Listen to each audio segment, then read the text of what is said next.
they could make and manufacture a quantum computer in the time frame that they were suggesting they could.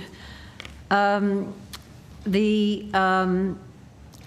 that was the next stage, and so I provided one report. Then there was a third stage, which was when Minister Husic received authority to be able to look into this more, because remembering that I was just one person providing advice on the bit that I was an expert on, which is quite a narrow part, or some subsections of what makes up a quantum computer.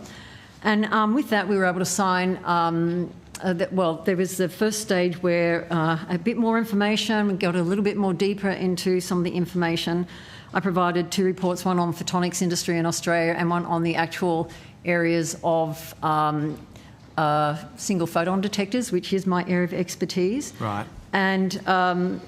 And then we got to the point where the government set up a technical expert group, which I was invited to be on, and that's when we did sign confidentiality agreements. And then I was able to ask questions and get to that point where it's probably a politically incorrect, but that's often used in terminology when we're dealing with industry, is that there was a trust there, there was a conflict, the signed confidentiality agreements, so that the business felt that they could open the kimono, so you can actually see everything that is necessary to truly understand where they were at. And it was when we got all that information and also the range of different things that were undertaken under the technology advisory group, where we saw advice from other countries. We had one of the people from the tag went to visit the site, and then all that information was put together as advice, and then it went into the government to make those decisions. One of the things which I've noticed, though, is since you were asking what I thought about this, was that the quantum is an amazing opportunity for Australia. We've had several opportunities for technologies in the past. Photovoltaics were invented in Australia, and they're used, the ones invented by Australia, manufactured in China, are used in 97% of photovoltaics around the world. That was a missed opportunity for us for manufacturing in the 80s. And then in the 2000s, I guess it was, the invention of Wi-Fi. Again, in this case, we had a spin-out company, Radioactive, but we didn't have the ecosystem, and so that ended up being commercialised in America. Australia, over the last 20 plus years, has been developing and investing in research, which has got to a point where we've got many startups, and we needed to make the ecosystem. And so the ability to bring in a big company, which was at Series E level of funding, a $3 billion business based on Australian research, started up in Silicon Valley, because at the time when they were starting it up, they didn't have the level of investment here. They came through the different programs of different governments, were encouraged to come back into Australia and be considered. And now that this has happened, what we've seen is a real opportunity for Australia, because it's the first time we've done something like this. We've got end-to-end investment from the Australia's Economic Accelerator, the Industry Growth Initiative, and also the National Reconstruction Fund, helping businesses here. We're seeing current businesses in Australia getting the highest ever Series B investment. We're seeing new startups happening. Just in the last 6 weeks, I think there's been 2 startups that have been created. Increase in number of jobs being advertised, which is a really good measure. And the 2 companies coming in and setting up overseas. And every week, or nearly every day, I'm seeing some new initiative happening in Australia relating to quantum. So what we're seeing is this amazing collection of all this, ecosystem development coming together to fruition. I've never seen that before, and it's pretty exciting. And I think we should be really pleased and doing everything we can to make sure we support it, so that we don't have another Wi-Fi and another PV situation and miss out on a really big new industry opportunity for Australia. Okay, so in the advice you gave government, did you say you were concerned about PSI Quantum's use of patents? So in the early days, I'm not sure how much you know about the way you transition from research into starting up a business. Oh, I have general idea, but you probably have more knowledge than I do. Well, first of all, you publish lots of papers, and the people from PsiQuantum, when they were at different places, whether it was at University of Queensland, Griffith University, or at Bristol University, all the founders published lots of papers with lots of collaborators from all around the world. They get to a point where they spun out a company, and then they go. Companies then go stealth when they've got something special that they don't want to share anymore, so that they can keep their commercial secrets to themselves. But what they do is publish. They do patent things because you've got to protect your IP. Yeah. And but we've got to remember that patents are just protecting your IP. They give you a license to sue, as we heard about previously today. And they're not peer reviewed in the sense they're reviewed for novelty, not for correctness. So generally, when you're looking at whether the technology is correct or not, you don't use patents.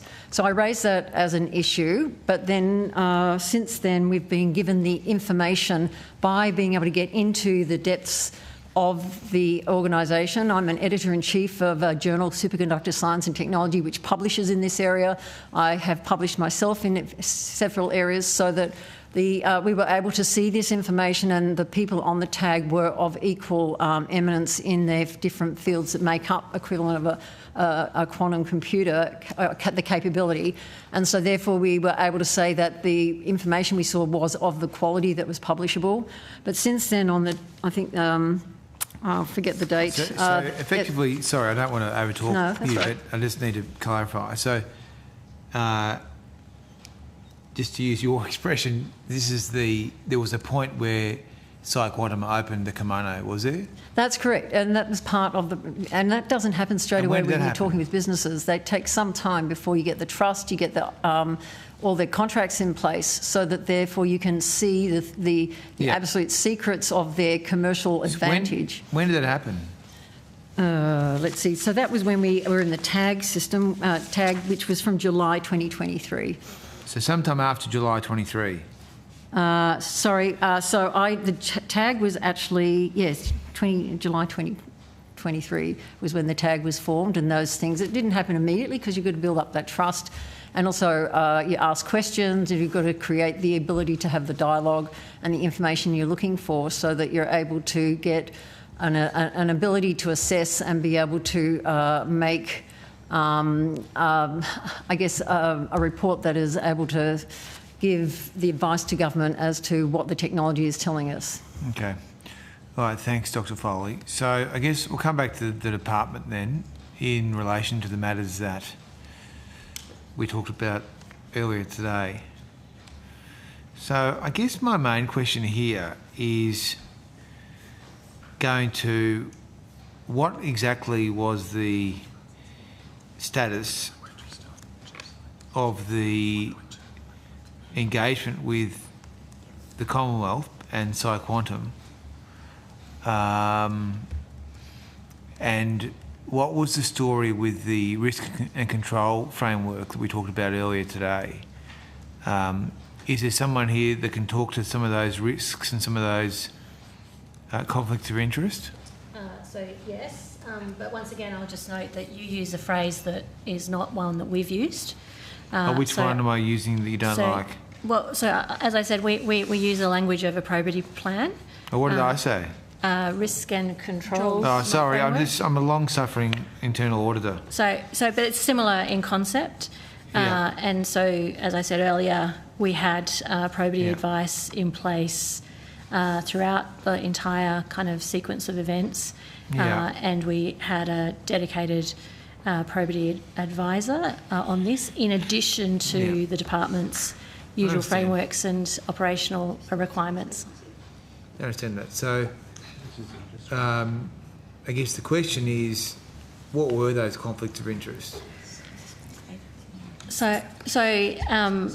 We went through at a high level the types of conflict of interest. Just to be really clear, there was, you asked earlier, and Dr. Foley has talked about the commercial and confidence requirements and things like that, that was part of the discussion. So advice on how to craft those agreements, what they cover, what they don't cover, back and forward, and arrangements. So that's part of it. But I'll pass to my colleague who can, we've got some detailed information about what sorts of activities were covered. I went through a high level this morning, but we can go in more detail.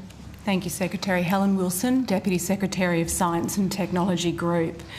So the conflict of interest declarations that were made to the independent probity advisor that we had were mainly related to personal relationships with other stakeholders in the project, including other quantum computing organisations, immaterial financial interests such as shareholdings and investments in quantum computing organisations.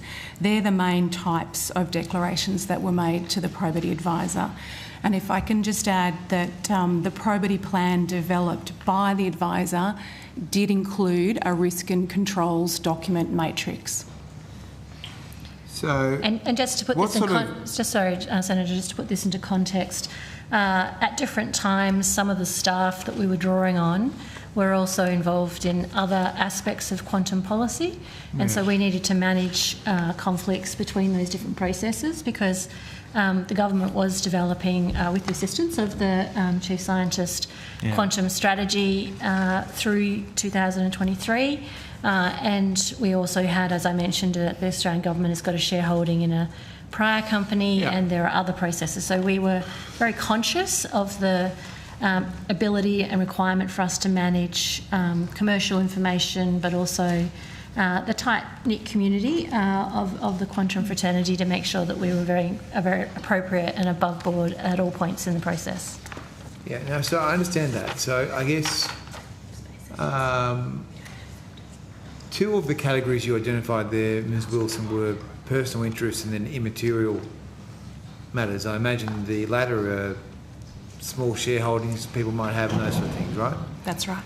So what about the personal interests? I guess, I mean, I'm not interested in going through all the legal issues. We've been through that. People can form their own judgments. I'm interested in whether there's any other conflicts of interest here.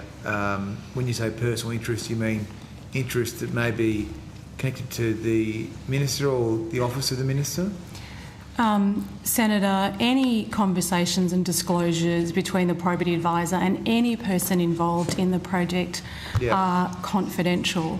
What I would add is that the probity advisor assessed that any of the declarations as not representing a material risk of actual or perceived conflict of interest, whether it was a conflict of interest declaration related to personal relationships or those immaterial financial interests. So the personal conflict of interest, can you just give me an example of what it might be? It sounds like it's linked to particular relationships people might have. Senator, business relationships, personal relationships, those sort of things? All I'm able to acknowledge is that the types of declarations that were made to the probity advisor, some of them were related to personal relationships with other stakeholders in the project, including other quantum computing organisations. Was one of them related to Blackbird? I have mentioned before that Blackbird was not a party or connected to this process, and so I'm not aware if there were. It would be a strange necessity to declare anything to do with something that wasn't related in any way to the project.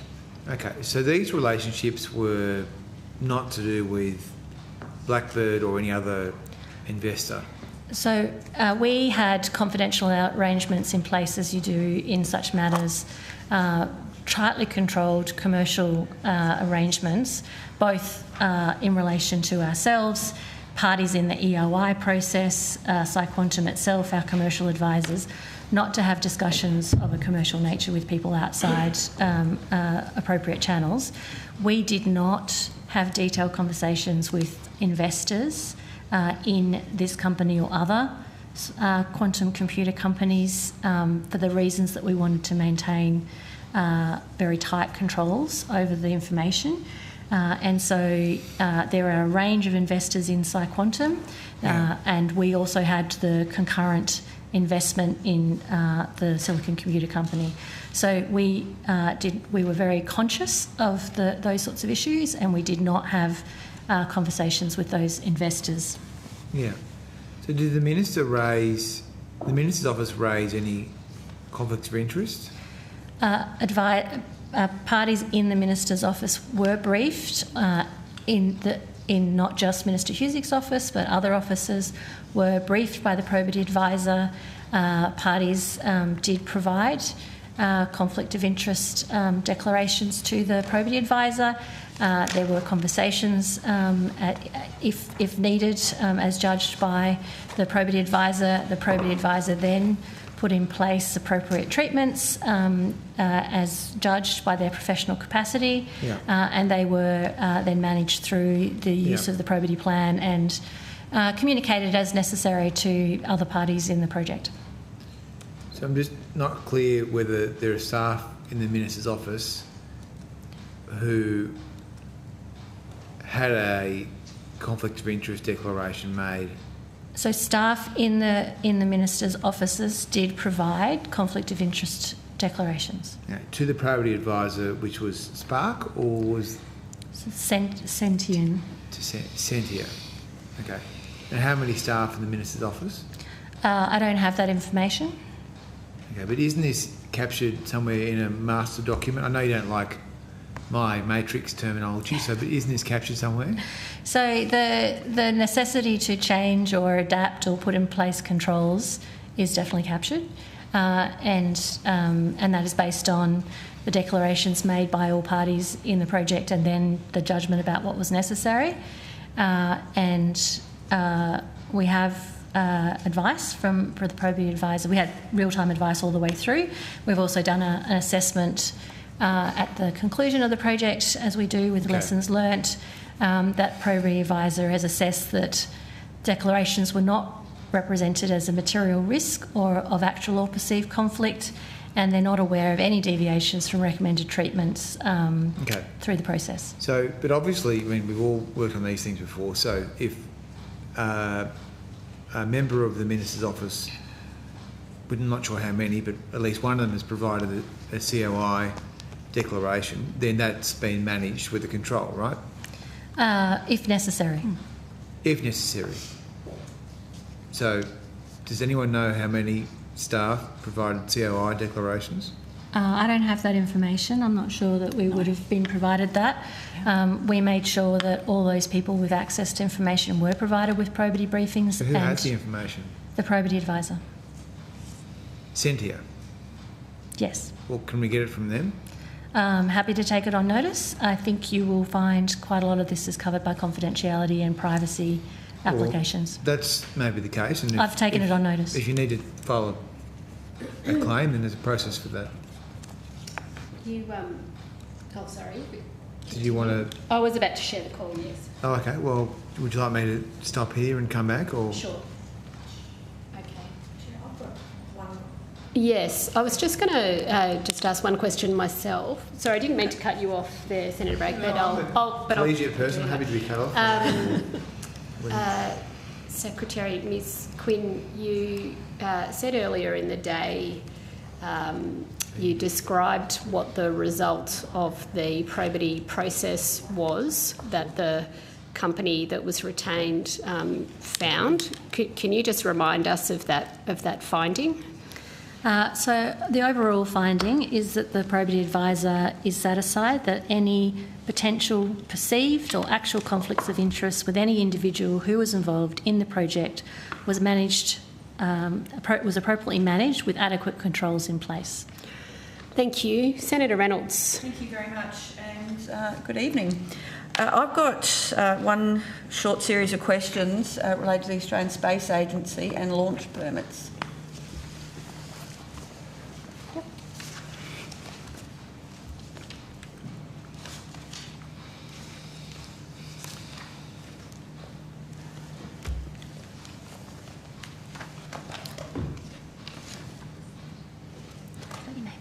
Good evening.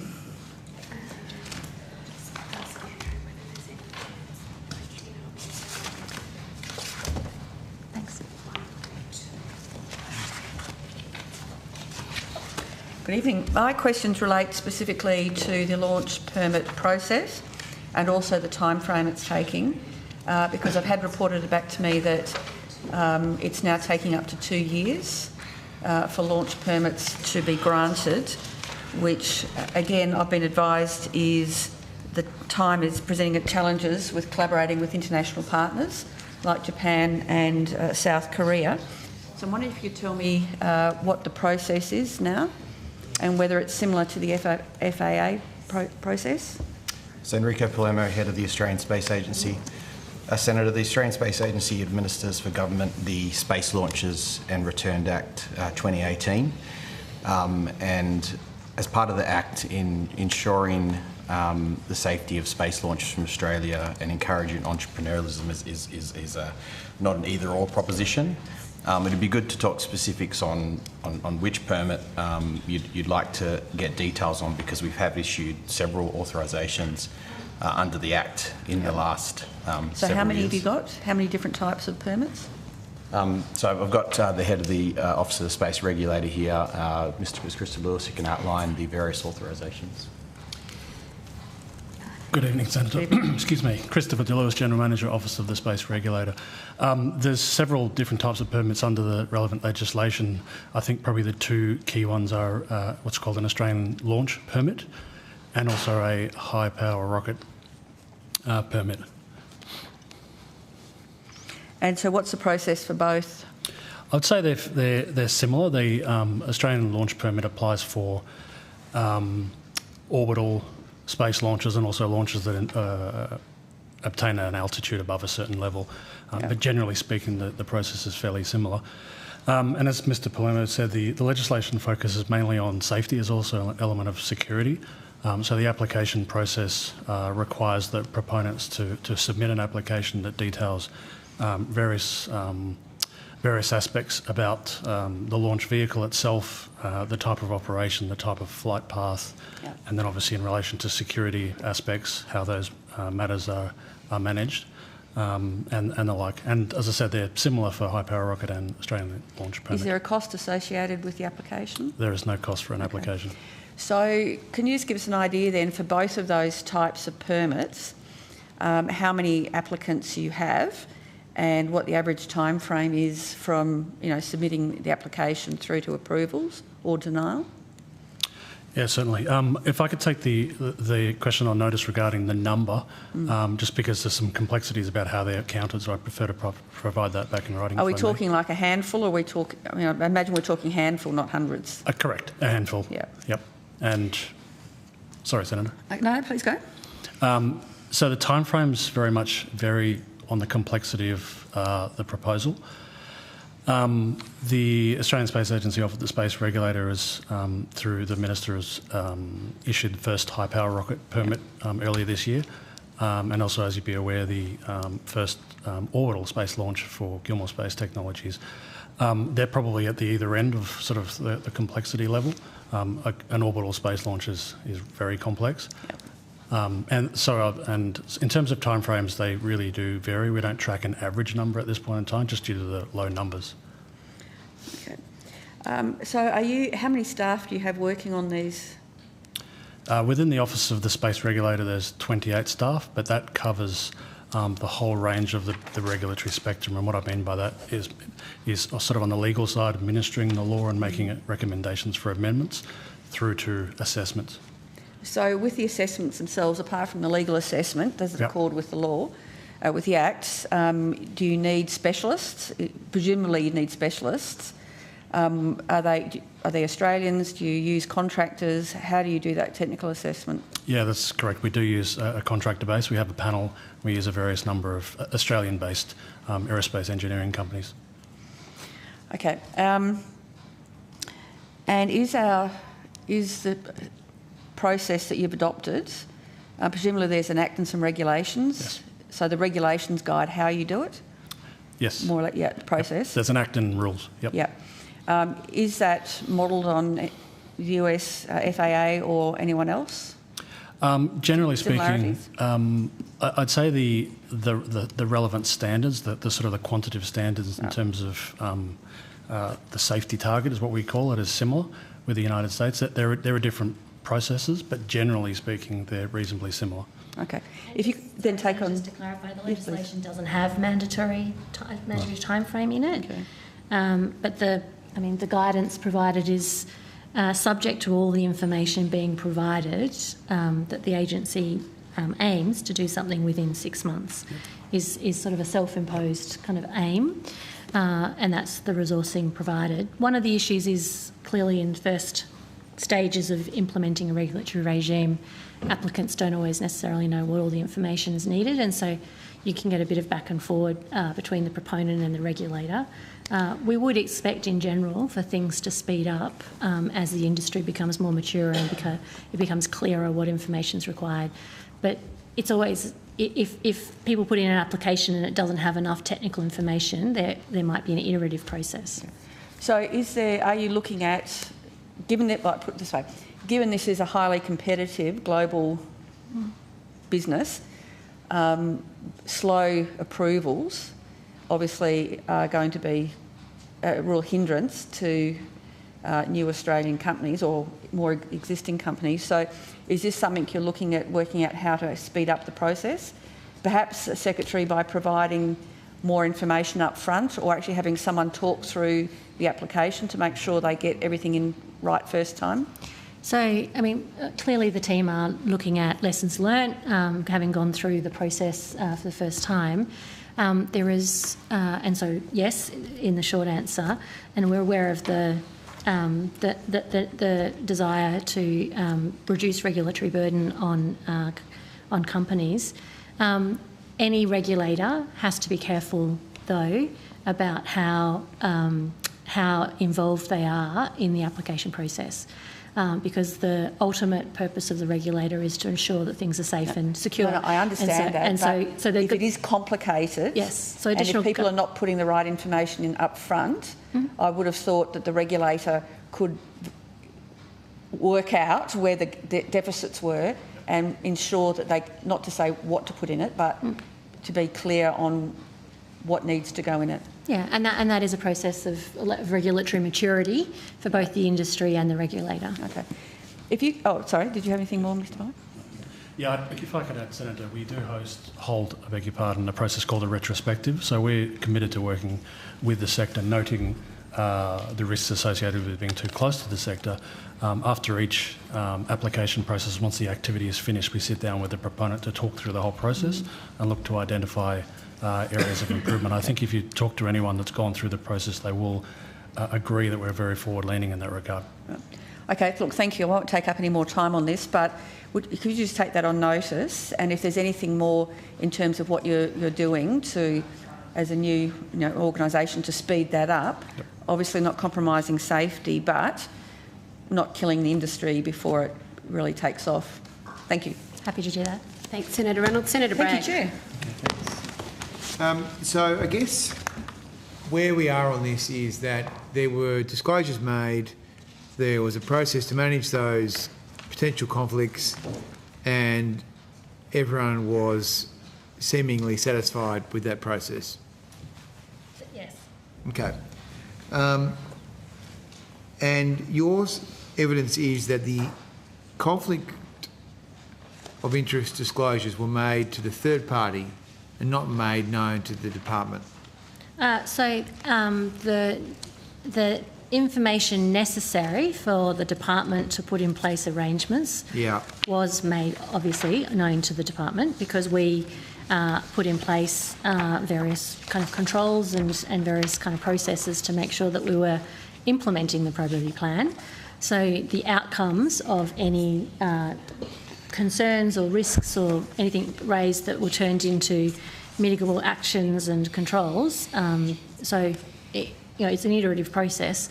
So I am certain, for example, that in some of the conflicts of interest discussions I had, an approach about probity that resulted in certain activities, and so everyone involved in the project went through that iterative process. So I'm not saying whether categorically 0 was shared or 100%. It was very much dependent on the necessary assessment, with the aim being that there was a high level of integrity maintained around this complex commercial negotiation. Okay.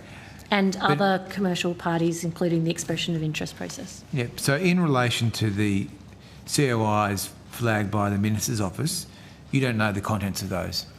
Not in detail, no. Do you, Ms Wilson? No, and Senator, kind of any disclosures to the probity advisor, they do relate to individuals and their personal circumstances, and they do share that information on a confidential basis to facilitate the appropriate mitigations and controls. Well, individuals have to have confidence that it will be treated in confidence to allow that independent probity advisor to put in place the right mitigations and controls. Of course, and I think everyone respects that idea, but we also take great care in protecting taxpayer funds from conflicts of interest, right? Every action was taken in this process. So, do you know whether the Blackbird was raised in the COIs? Senator, as the Secretary said, Blackbird had no involvement in this process. Okay. That's unequivocal, thank you. So, can I ask you then, what about these non-disclosure agreements? Have there been non-disclosure agreements signed? Which non-disclosure agreements are you talking between about? the government and PsiQuantum? So we have legal documents and deeds in place about protecting the commercial information that was provided to us, both from PsiQuantum and other parties through the expression of interest process. What's the expiry date of the NDAs? I don't have I'll that. take that on notice. Yeah. I don't have that. Does the NDA start from March 23, do you know? I'd have to take that on notice as well. My sense is that it really only kicked in a significant way when we were approaching them to provide us with non-public information. Okay, But I'm happy to take it on notice exactly when it happened. I think your earlier evidence this morning was that the department made the legal notification back in February 24. That's right, and we did provide that on notice to you, Senator. And then, that's right, you did, and then the public judgment was made known in April 24. Yeah, so there's no... So just And to then, be, so what you have taken on notice is when was the Cabinet judgment? and I'm happy to take it on notice, but obviously Cabinet deliberations aren't always revealed. I understand that, yeah. So I'm not... it's a straightforward kind of... The connection between the requirement for us to notify of a significant legal matter is a very separate discussion from appropriate probity arrangements in this matter. There is no connection between those two. You heard this morning from my Chief Legal Counsel that there was nothing connecting. The reason to provide the advice to government, the centralised legal services, was around the negotiating of the contract, nothing to do with probity or any concerns I understand on that that, front. Secretary, but the point I'd make to you is if the government has signed an agreement with one organisation, a quantum computing organisation, but is separately undertaking an EOI, some people might look at the EOI and think, well, that's a sham process. So as I said, as part of the process of moving to a stage of considering the proposal to a level that of additional scrutiny, you've heard Dr Foley talk about the phases, you've heard the lawyer Janine Richardson this morning talking about legal phases. This was done in phases as the government considered it. There was an opportunity through a market testing proposal to seek information from other participants in the system about what opportunities they had. And there was an EOI process that ran over a month. That was assessed by the same technical advisory group that assessed the PsiQuantum. It was a slightly different very high overlap. With advice from the technical advisory group. High overlap. There was the working up of the EOI was a cross-agency effort drawing on technical I understand and commercial. that. I think you've provided evidence. So I do not accept the characterisation, as I said earlier. Yep. The EOI process was an integrated part of the assessment. It was the information provided was assessed seriously and with due diligence. There was every opportunity, if one of those companies had provided information, that there might well have been a different outcome in this process. Okay. So what does the NDA restrict Psychonda from doing? So from a government perspective, I'd have to double check. It was more about protecting their IP from inadvertent disclosure to other entities. It didn't seek to restrict them from telling other people, such as investors, that they were going to get this contract? So we certainly were maintaining. We certainly had discussions around them, and I have to take that on notice. We were very conscious that they could not characterise anything with the government unfairly. So there were discussions about how they engaged with investors. So they're not. They just want to be express about this. So, was one of the arrangements that they weren't to be telling investors or prospective investors that they had a contract with the Commonwealth Government? There was no contract with the Commonwealth Government until the 31st of May 2024. And so, yes, there would have been an exclusion from them saying something that doesn't exist. We certainly had, and I'm happy to take it on notice, but we certainly had discussions with them about how they were managing their information set to other people, because we were very conscious of the need to protect both the integrity of the government process but also the integrity of the company's process, noting that they had board considerations, we had government considerations, and other regulatory agencies were involved. Senator Bragg, I'll just do some time management here and say that we're due to go to the dinner break at 6:35, which is in just under 20 minutes, and we plan to do that, and the committee's agreed to move to program 1.3 after the dinner break. So I do want to go to Senator Hodgins-May, who's got questions. So do you have one last question, or do you want me to come back to so why don't you, Senator Hodgins-May? Thank you, Chair. Can you please explain what the timeline is for the strategic examination of R&D?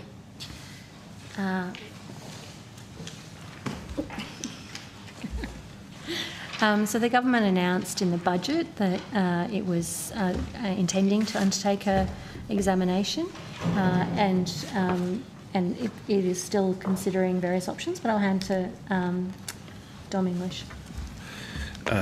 Dom English, Head of the Secretariat for the Strategic Examination of R&D. Senator, at this point, the terms of reference for the R&D strategic examination, sorry, it's a long phrase, remains under consideration by government. We expect that the timetable that it will set will be in excess of 12 months, but that's to allow time for the considerations that need to be taken, but that's a matter still with government. Were they originally was the panel planning to deliver an interim report by early 2025? Or? Well, there isn't a panel at this point, so in the planning that I've been doing to think about how a panel might do its work for the government on this strategic examination, we have considered interim reports or final reports, but of course the final timetable and the need for the various steps in the process will be part of those terms of reference when they're settled. How will the strategic examination of R&D connect and relate to the forthcoming National Health Medical Research Strategy, which has also been announced but doesn't seem to have commenced? Senator, we are in discussion with the Department of Health to ensure that the issues and considerations that should inform our work taken from the work they plan to do. Obviously, the strategic examination is going to consider the whole of the R&D system, so the considerations coming out of the health review will obviously inform that, but then the strategic examination will need to take that into a broader context. And can you provide any details around why there's been this hold up with the terms of reference interim panel, and perhaps what details of stakeholder engagement that you've planned for that? Senator, in terms of hold up, that's your characterisation, not mine. The government didn't commit to a start date when the arrangement was announced. So I think, in the fullness of time, the arrangements will be settled and released through the usual processes. In terms of stakeholder engagement, however, the Secretariat that's doing a range of preparatory pieces of work to help support the panel to do as good a job as it can when it's appointed, has been doing a lot of reaching out to stakeholder processes and trying to inform the way we think about the data and analytics we might do, the pieces of research we might commission. I personally have counted, I think, at least 70 engagements over the last 4 or 5 months with stakeholders from across the academic and the business research communities to try and make sure that we're fully aware of all the issues that should be taken into account. Once the panel's formed, my advice to them will obviously be shaped by those discussions and the sorts of things that the panel wants to explore for itself, but the usual course of events for a review like this would be a discussion paper, roundtables, opportunities for specific meetings with stakeholders and the like, and I can see no reason why we wouldn't do that in this process once it gets going, but clearly that's a matter for the panel once it's actually appointed. And would it be possible to provide on notice perhaps those stakeholders that you've engaged with, the 70 or so that you referenced? That'd be great, thank you. And is it sort of similar around the timeline and details for the National Health Medical Research Strategy? Do you... I would have to refer... Sorry. Yeah, that doesn't matter for them. But we are aware of all the activities going on in this space, and as Mr English has said, trying to connect it together efficiently. Thank you. According to the government's own analysis, the Australian government's R&D expenditure in 2023 is forecast to be 0.49% of GDP. This is below the long-term average of 0.6 and is the lowest level since the beginning of the data series in 1978 to 79. What the report doesn't point out is that this alone is one of the lowest levels of R&D spending in the OECD, although it does note that our GERD as a percentage of GDP, 17.79, is well below the OECD average. Perhaps this is from the Minister. While the government acknowledges the R&D problem, and Senator Husick has talked about the challenges of increasing R&D expenditure, we're going backwards, not forwards. Minister, what are the government's forecasts for R&D expenditure over the forward estimates? Well, I think the first point to make is that the total R&D expenditure is not just contained in the budget statement. The Commonwealth contribution across the system, as we were discussing before with Senator David Pocock,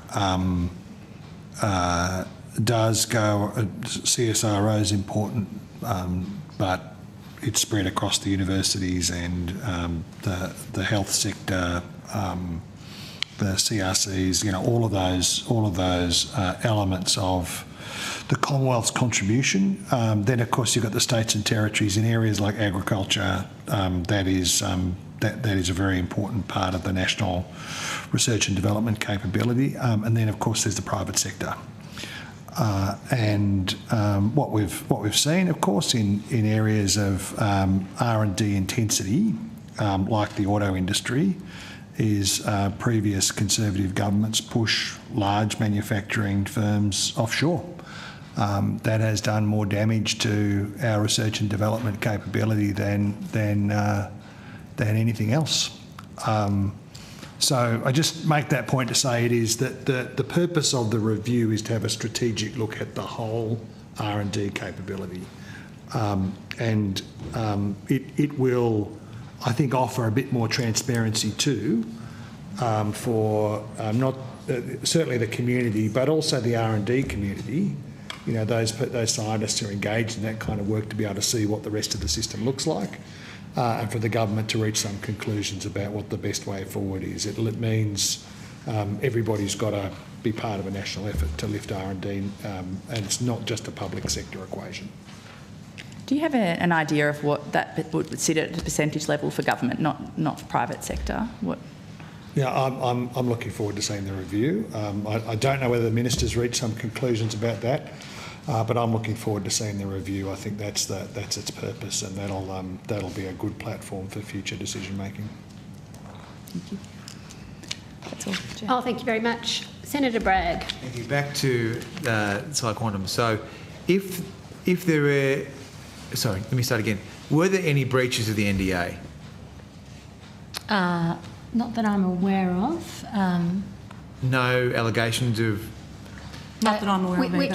We reported to you? Which NDAs are you NDA talking with about? Quantum and the Commonwealth Government.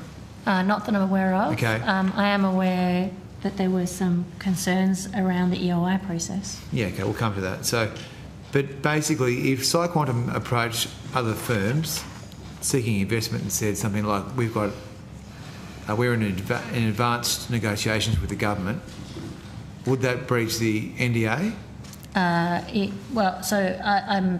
It would depend on the circumstances, because we did have conversations with Quantum at various stages about how they could or couldn't characterise various activities. Happy if you've got some more information, or we could take it on notice. But I'm not aware of any any concerns. You're not aware of any, okay. I can confirm there were no breaches of the NDA, Senator. That we're aware of. So none were raised with you, Ms Wilson? No. Okay, so if there was someone who did have such concerns, who would they report them to? They certainly report them to the department. Okay. When exactly is the computer supposed to be built by? Is it 2027? That was the statement that the company provided at the launch, yes. And will customers be able to use it? Yes. The Quantum has committed to providing opportunities for Australian researchers and companies to access the capability. Okay, what happens if they don't meet this time frame? It would depend on the reason why. Technology paths are uncertain, and we are highly aware of the technology nature of this project. And there are various kind of in terms of the obligations through the contract, there are various milestones, and both technological and engineering and financial milestones that they have put in place in terms of structuring the financial support from the Commonwealth Government. We're very alive to the need to protect taxpayers' money and to ensure appropriate kind of steps in that process, which is why we took the detailed commercial legal advice that we were talking about earlier. And so it would depend a little bit on why there were, if there were to be any delays, why there were any delays. Yep. Some of the activities they need to do are outside their control, such as building works and the like. Senator, I do meet monthly with senior people from Quantum, and one of the things we do discuss is progress against technology milestones. And in terms of the commercial terms and the payments, this is something that I think is being managed by EFA. Yep. Export Finance Australia. So do we put our questions about this to them? If it's around the detailed technicalities of about the convertible note and all that sort of stuff. That is in the contract with EFA, yeah. So that goes to EFA. So then what about the EOI? Can I ask you something about that? Yes, you can. So how many organisations submitted? 21 companies were invited to respond to the EOI. Actually don't have, I have the number. Check the number who actually submitted. 21, is it? 21 were invited. Just checking facts on how many. Just want to. And while you're doing that, I mean, what was the main feedback you received from the Australian industry about this process? Did you receive any constructive feedback about the quality of this process? Timetable, anything else? So the transparency, anything like that? So some companies were uncomfortable at the requirement for confidentiality around the process. They asked questions about why that was the case. We explained that it was important to protect all the companies involved in the process. Yeah. Some have subsequently asked why it wasn't longer than 4 weeks. We took advice from technical experts and others on how long we thought people would need to provide the level of information that we were being asked, noting that we weren't asking for documents or information that would require them longer than that to provide, because as I said before, if the initial information provided by the EOI had suggested something that the government could well have made a different determination on the path forward, because it was an open discussion within government at that point. And so it wasn't the case that if there had have been a different assessment on the EOI, we would have been on a different path going forward, which likely would have required more due diligence and details for other companies. So I have heard a characterisation that it was unfair because there'd been discussions before with the company and the EOI process wasn't as deep in due diligence. Okay. That in itself is a characterisation that doesn't nest the EOI requirement. If people had have hit and met certain capabilities, then there would have been a second or third phase with those companies as well. And Senator, it's probably worth noting the list of companies, the 21 companies that were invited to participate, that list was prepared on the advice of the Technical Advisory Group, and I can let you know that 6 responded to the EOI and 5 made a submission. 6 responded and 5 submitted. Okay. Okay, and so at the announcement, which was when? In sometime after April, sometime in April. April, yeah. It was the 30th of April. Yeah. So it was promised that it would be built by 26, 27. Is that right? I have 27 in my recollection. It's 27. Okay. And what exactly will be built by 27? The world's first fault-tolerant quantum computer. Okay. And where will that be? Brisbane. Okay. And how many, is it qubits? That's where I'm going to turn to the lovely How many Dr. qubits will it Kathy have by 2027? So Qubits? I don't... Qubits? Qubits. Qubits. Qubits as opposed to bits. How many will it have? Bits. As you can see, I'm an expert in this matter. I don't have that information at hand. Can you take it on notice? We can take it on notice. Oh, Yeah. Okay. Got it. And just finally, so I just want to come back to you, Secretary. So you're taking on notice, just for the record, the question I had before about the conflict of interest disclosures made by the Minister's staff.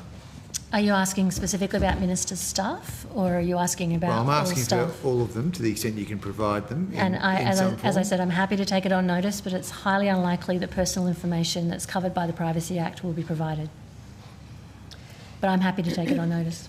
And you're not aware of the substance of those declarations? No, so but usually, as we know the nature of them, which is to do with financial holdings and personal relationships.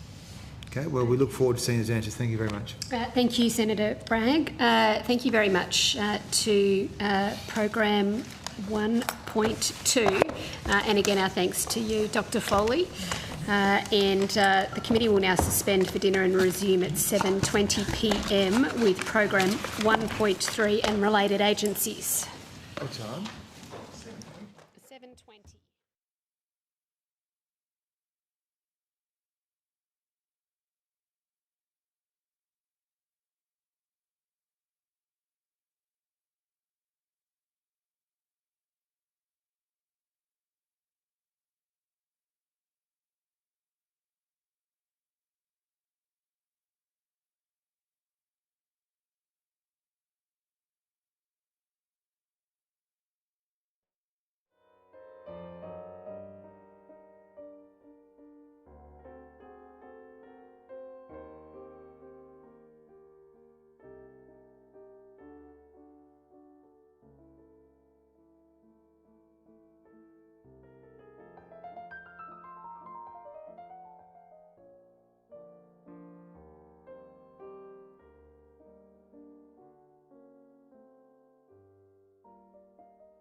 The committee resumes and we are broadcasting and we are with DISA Outcome 1 Program 1.3 Resources, and we'll go straight to questions unless there are any procedural matters, and I'll go to you, Senator McDonald. Thank you very much, Chair, and hello again. At the May-June budget estimate, Secretary, we struggled to nail down any detail on how the critical minerals production tax incentive would work. I note that the answers provided highlighted that consultation was yet to occur, and this would provide insight into how the program would operate. This consultation's now been completed, so hopefully you'll be able to shed some light on this billion-dollar announcement. What are the parameters for processed? For example, would nickel concentrates count, or granulated nickel or nickel briquettes? So I will throw to my colleagues for the details. Thanks, Senator. Jane Urquhart, Deputy Secretary, Resources and Strategy. You're correct. There was just recently a consultation process. The consultation paper, as I'm sure you're aware, gave a lot of detail about eligibility but didn't get into the specifics of breaking down processing and refining in the way that you're asking, seeking to glean that sort of information through the consultation. You'd be aware too that Treasury has been the lead on the critical minerals production tax incentive. We've been working very closely with them on that. Excuse me. And so we anticipate being able to speak in more detail to the specifics of the eligibility that you ask about soon. But in the meantime, I might ask my colleague, Mr Chesworth, if there's any insights he can bring. Senator Peter Chesworth, Head of Division Minerals and Resources. Just to build on what Ms Urquhart was saying, only to indicate that it's expected the production tax credit will be applying to those minerals listed on the critical minerals list, and the feedback from the consultations is being taken into account and assessed as part of the policy process at the moment. So is the consultation paper, that's been distributed, but you've not yet sat down and heard from people, is that right? You've not had responses? No, Senator, there's been broad consultation and that has comprised submissions that have been received. I think there were over 49 submissions, as well as face-to-face meetings. And we are now at the stage, Treasury is now at the stage of drawing that feedback down into the design of the production tax incentive. And there's no need for me to say that the design elements are critical, because the design elements are the determinant of the size of the tax expenditure. That will focus their attention, won't it? So as the subject matter experts, being resources, you haven't provided any specific advice on what the processing might look like or might be for your content that it remain with critical minerals being processed. It goes to your previous question, Senator. There will be parts of the tax incentive that will apply to processing, or the other way around. There are certain processes that will apply to the tax incentive. They specifically are to be determined, but certainly it is the case that there are a range of processes, a very large range of processes. I think there could be in scope more than 60, so there is a lot of detail in that, and we have to sort of essentially determine what is able to be claimed under the tax incentive, and that's a significant piece of work. Okay, so there's about 60 processes that you've considered. That will now go into the consultation process, feedback for Treasury to try and whittle down to try and capture how much they might be up for. I don't mean to be disrespectful. In simple terms, the construction of a tax measure is a very complicated thing. Certainly Treasury are working on that in consultation with us and also with the Australian Tax Office as well, because the administration of the tax incentive when it comes into place will be done with the Tax Office and DISA, in a sort of a cooperative arrangement, not unlike that applies to the research and development tax incentive. I guess, you know, your focus, or I'd imagine the resource part of the department's focus, is to ensure that this maximises the success for miners and processors in Australia. So I hope that you'll be given the opportunity to ensure that it's not just the tax hand or the dollar hand that drives what the outcome is, because, you know, the tax department may not necessarily be focused on what's good for the mining industry. No, I certainly would not wish to convey that impression, Senator. This is a strong and robust announcement from the government to really back in minerals processing in this country. That's terrific. I'll just leave it then that I hope that the Resources Department will be able to drive what's good for the mining sector. It's not left to Treasury or the Tax Department, that will not be their priority. I think, Senator, part of the point of these measures is it's a whole of government effort. So this has been led in this department, but it engages a whole series of questions that go to future industrial capability, national security and economic resilience, that goes to future energy use, future employment. So it is a whole of government effort, and I think that the way that you're characterising the way that different bits of government might have interacted in your experience is not the way that it's working here. This is a whole of government effort to bring big manufacturing capability to Australia. Well, let's hope that that's right, because my observation is that nobody's fighting for the resources sector apart from this department. So I think that's why it's important that of the 60 processes that are currently in scope, that it is actually what's good for mining and the supply chain and not what's good for dollars. Well, it will require that kind of advocacy, and it will require a Labor government, because at the moment the Liberals and Nationals are opposed to the future and making things in Australia. Look forward to a very long night with you, Minister, if this is the way we're going to do it. Ms Urquhart, will the PTI only apply to new projects that start after the commencement date, or will it be retrospective? Go ahead. Senator, will apply to existing projects as well. It will. So it will apply to all currently operating processing facilities? Depending on whether they fit within the criteria to be determined. But I recall you raised this question at the last estimates. In the intervening period, in the discussion paper, I think there is the assertion in there that is expected to apply to existing processes as well. And just the design of the production tax credit is to be paid on production. So it will depend on what production is actually occurring over the time that the tax incentive is available. So production from new or old, it just has to be producing in the window. In that period. I'm delighted to have been able to assist you with the consultation parameters, so that's terrific. Imagine that I'm a junior player seeking to use a larger company's processing facilities.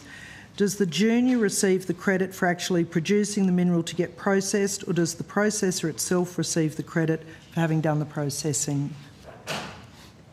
Senator, that's a detailed question that I'm not in a position to answer at this stage. If I could take it on notice and see if there is an answer available. Thank you. Can you outline how much this program will cost? At the last estimates, Senator Ayres says the project was worth $22.7 billion. The consultation paper release said it would be worth $7 billion over a decade. Which one is closer to what you think it will be? I might just clarify that the larger number is the number that refers to the Future Made in Australia package, and the $7 billion number is the one that applies to the critical minerals tax incentive component of that. Right, so that was just an expansion of the... So there's the whole subset. A subset. Yeah. The whole Future Made in Australia is 22 point something billion. 7.7, and then the production tax credit, there's other elements of the Future Made in Australia agenda. Right. Is this incentive an untaxed tax concession? An uncapped tax concession, I'm sorry? That is the intention of the design. It will be designing the production tax credit such that people will know in advance of production how much they get per unit of production, and if they produce more, they will get more tax back. If they produce less, they'll get less. So it's designed as a rate, and then it's uncapped. Is it difficult to estimate the dollar amount if it's an uncapped facility?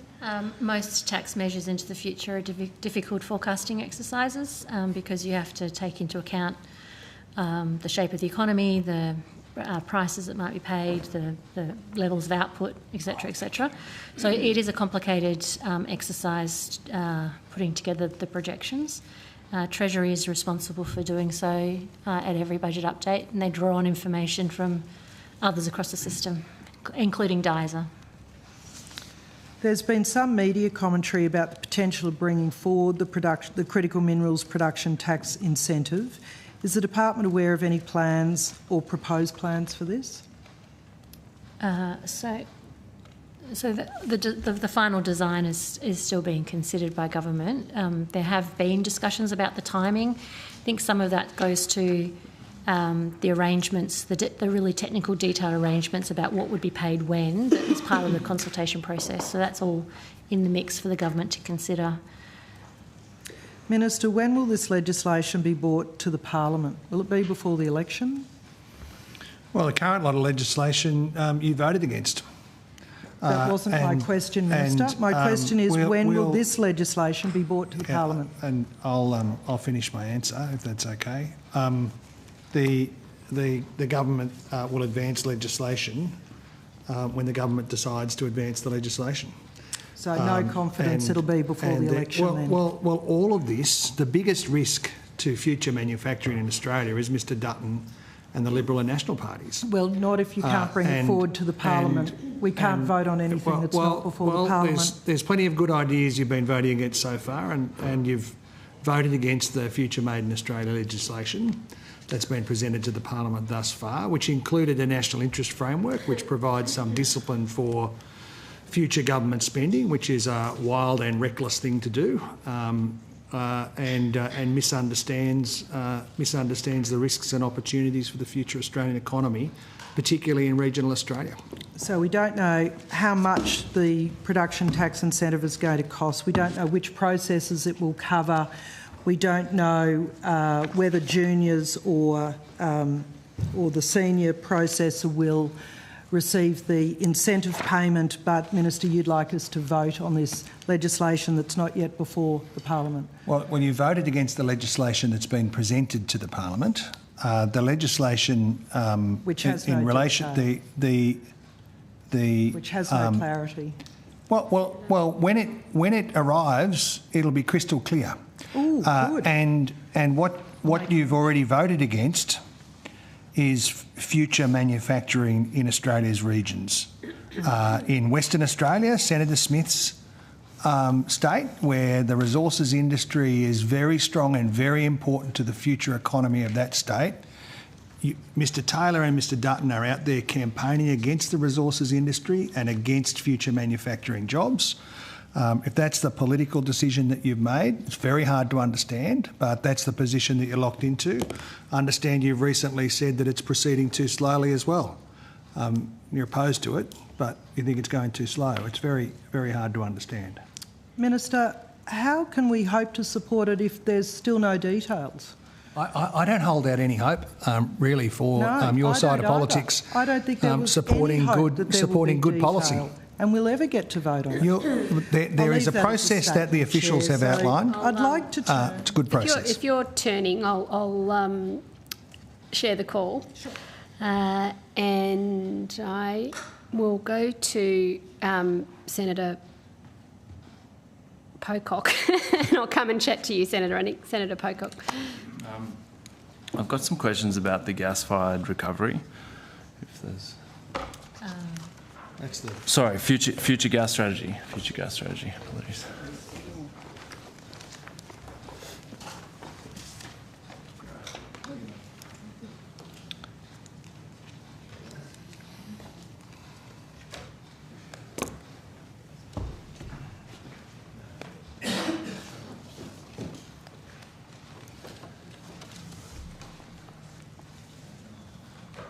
Hi, Mr. Yaramenko. Good to see you again. I'm interested if the Japanese government had any input in the development of the future gas strategy. Robert Yaramenko, Head of Division Oil and Gas. Thanks, Senator. Along with hundreds of other submissions to the future gas strategy, yes, the Japanese government contributed to the consultation period that lasted effectively a year from launch to finalisation of the strategy in May this year. What did the Australian government ask the Japanese government for input, or did the Japanese government approach the Future Gas Task Force? So it was you may recall, Senator, that it was a very public announcement that the government was working on a strategy, and so there was a consultation paper that was prepared, and that was publicised widely as part of our ongoing engagement as a government with key stakeholders. Those stakeholders do include a number of the key customers of Australian gas. So our ongoing interactions with governments, including Japan, would have included us speaking about the consultation that was underway at that time about the formulation of the strategy.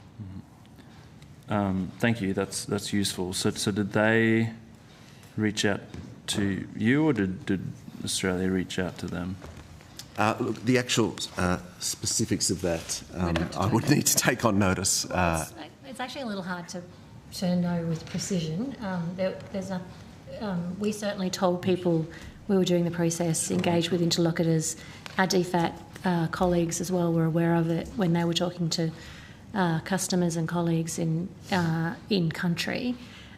So we sought input from lots of people.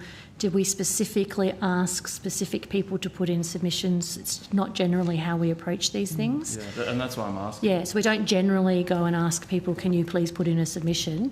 That's not... Maybe just on notice if you did ask.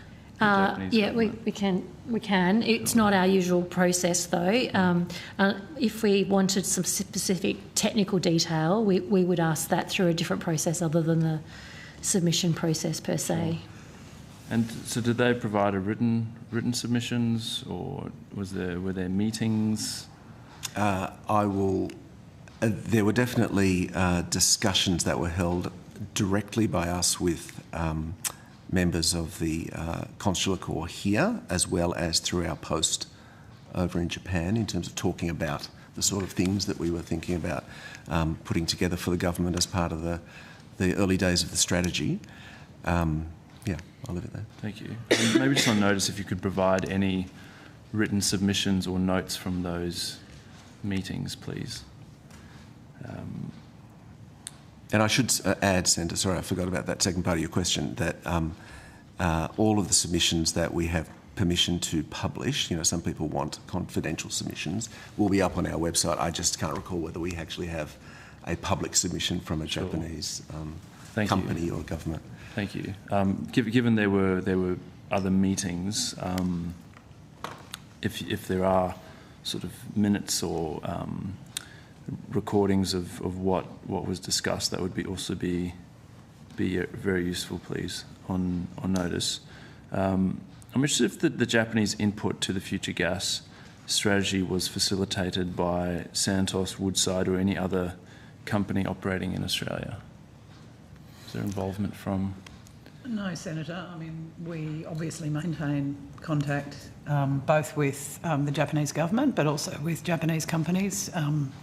We don't feel we need to be supported or assisted by other firms.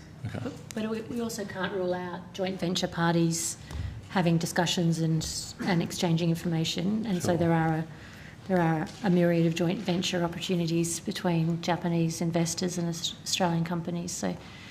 So we didn't work through Australian companies, but we can't rule out them working together. Given there's a little bit of wiggle room, can you just check on notice whether or not some of those meetings were facilitated by Australian gas companies? I'm interested if the government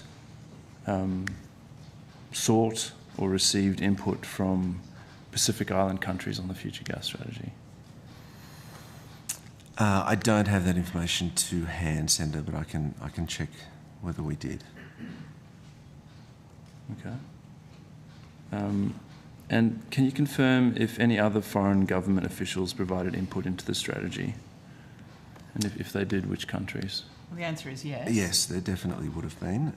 The specifics, I mean, again, a good, and we can take this on notice and give you the specific answer, but in terms of the key buyers of LNG from Australia, I would guess, not guess, but I would put a very high probability on the fact that Korean partners were spoken to, Taiwanese as a couple of examples. Mm-hmm. Maybe just on notice, if you could give us the list, please. I mean, it seems like the purchasers of gas were consulted and spoken to. This is probably one for the Minister. But the countries that are going to suffer the most from going against scientific advice about opening up new fossil fuel projects in a climate crisis doesn't seem like they were consulted at all. Well, I don't have any more information than the department does, except to say this, that the government certainly deeply engaged with our Pacific partners around all of the issues, including climate security issues in the Pacific. It is a very stark contrast to the previous government, who thought it was funny, who made jokes. Mr Dutton made jokes. He said, time moves slow when there's water lapping at your feet. He thought the position of the Pacific Islands find themselves in was funny. This government takes that question seriously because it matters for the Pacific and it matters for the region's health and welfare and security. It is definitely the case that our partners in Japan and Korea and Taiwan, who are customers for Australian gas, are of course active in engaging with the Australian government and the Australian private sector about those issues. And they do that because it's essential for their future economic security, for their production processes, and for their transition to net zero themselves. All of these economies, there may be an argument that can legitimately be agitated, that we want to speed up the process of moving from fossil fuels in those big industrial economies, but the pathway through to that is through gas, and the proposition that somehow that denying energy security for these economies would do anything but damage regional security, damage their capacity to achieve emissions reductions. That is the truth of it. It's an inconvenient truth, but it is the truth of it. And there are some real challenges in the gas market.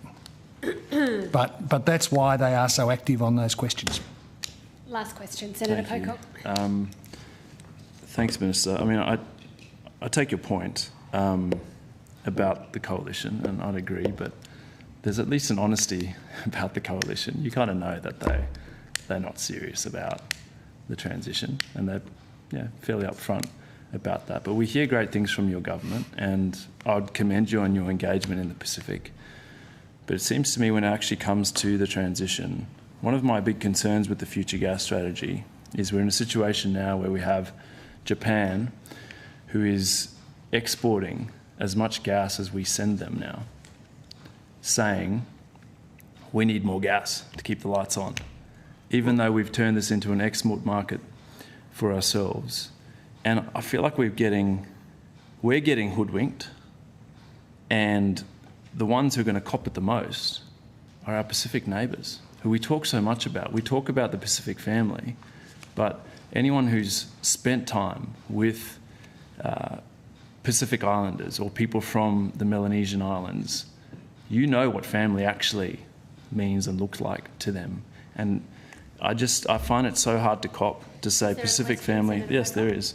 Pacific family, and yet we unveil a future gas strategy, which seems to be driven a lot by Japan's desire for more gas to keep on selling our gas. That's not a transition. Well, there's a number of assertions so there. why are we blindsiding our Pacific Island nations with a future gas strategy in a climate emergency? There's a number of assertions there that just aren't right. Which ones? Right, that aren't right. Firstly, that Japan is on-selling Australian gas at the same rate as they are consuming it. That is just not true. It's also not the case. Which evidence do you have, Minister? It's also not the case. You can't make assertions like that. Well, I've just been in Foreign Affairs and Trade. It's also not the case. Let me finish. Let the Minister conclude his answer. It's also the case that adopting the approach that you're implying undermines the cause of climate action. It's the idea that by pushing up costs in our partner economies, by denying access to Australian gas, that is a recipe for going backwards, not going forwards. The drug dealers are an excuse. And no. It is about being clear instead of sloganeering about these questions. Like, no new coal and gas is as much a slogan as whatever the last government slogan was. Being honest with the... Tell that to the climate scientists. Being honest with the community. Tell that to your kids. About what the future risks and opportunities are, and getting it right so that we move fast on climate action. Just on notice. It is just not right. On notice, please could I ask for the evidence that they don't export as much gas as we do? If I may, Senator, I might be able to shed some light on this. I think you're referring to the Institute for Energy Economics and Financial Analysis, a report released in 2024, where it was suggested that Japan on selling of LNG cargoes could be in competition with Australian LNG exporters. And the reporting suggested that the volume of LNG Japan on-sold to third-party countries was equal to or more than the amount of LNG Australia exported to Japan in the same financial years. The references in that report were to annual survey data produced by the Japanese government's Metals and Energy Security Organisation, and that organisation acknowledges that double counting may have occurred, including in cases where multiple Japanese businesses were involved in the sales processes. Now, it's important to note that sales of LNG to Japan do not put East Coast gas supply at risk, which is obviously in sharp focus for the government, given emerging shortfalls reflected in 27-28. Gas and LNG is often traded, swapped to balance seasonal demand. So that could see Japan import more gas in winter months when demand is high, and export gas in the summer months when demand drops, or in the intervening period if there are ups and downs. I hope that's helpful, Senator. Sure, it's helpful, but I don't think anything you've said means that it isn't true. So we're happy to take it on notice. Sure, I thank you. have seen more detailed analysis that suggests that there was double counting. That'd so be we're great because happy to take it on notice. Yeah. Senator Thank McDonald. you. Thank you very much, Chair. I'd like to go back to the recent granting of 2 production licences in the Otway for the Artisan and Labella fields. When was the tenure originally put out for offer? We'll just get appropriate officials to the table. Thank you.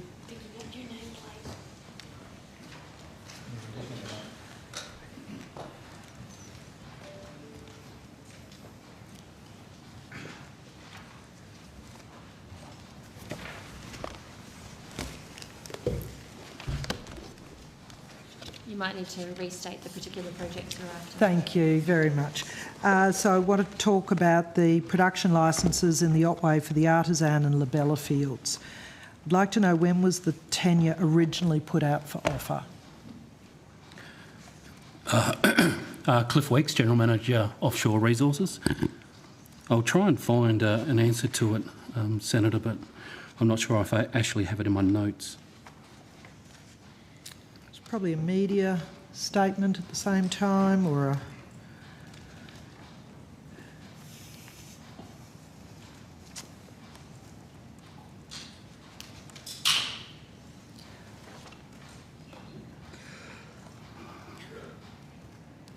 No, sorry, Senator. All I have is, in late September, the Minister for Resources announced the grant of the 2 petroleum production licences. The production licences will produce gas processed at the Otway gas plant for domestic use only. The Otway gas plant has a supply capacity of up to 205 terajoules a day, and the supply capacity is equivalent to 15% of Victoria's total current supplies. Terrific, thank you. Could I ask you to take on notice when the tenure was originally put out on offer, please? I can, yes. Thanks. Thank you. I would also like to know, when were the 2 applications initially made? I'll have to take that on notice as well, Senator. I'd like to know, when did these applications reach the State Minister's desk for approval? And the different dates for the 2 different tenures, please. I'll take that on notice. Thanks, Thank Senator. you. I'd like to know, how long did the Victorian Government wait before making a decision? Take that on notice, please. I will, yes. Thank you. I assume that they had to secure both the state and federal ministers' approvals before being granted. They weren't done concurrently, they were done sequentially? Generally, that's the way that the process works, Senator. So it will go to the state or the jurisdiction initially. They will make a decision and then it will come through to the responsible Commonwealth Minister. Right. So if you could identify then how long it took for the Victorian Minister to make that decision, please. I'd like to know when the applications reached Minister King's desk, please. I'll take that on notice. Thank you. So the applications were not considered concurrently with the Victorian Minister? That's just confirming that that's what you said? Generally, I'll have to get actual detail on this actual application, but generally the process is that it will go through the state or territory, they'll make a decision and then it will come through to the responsible Commonwealth Minister as part of the joint authority decision-making process. How long did the Minister King take to approve the licences?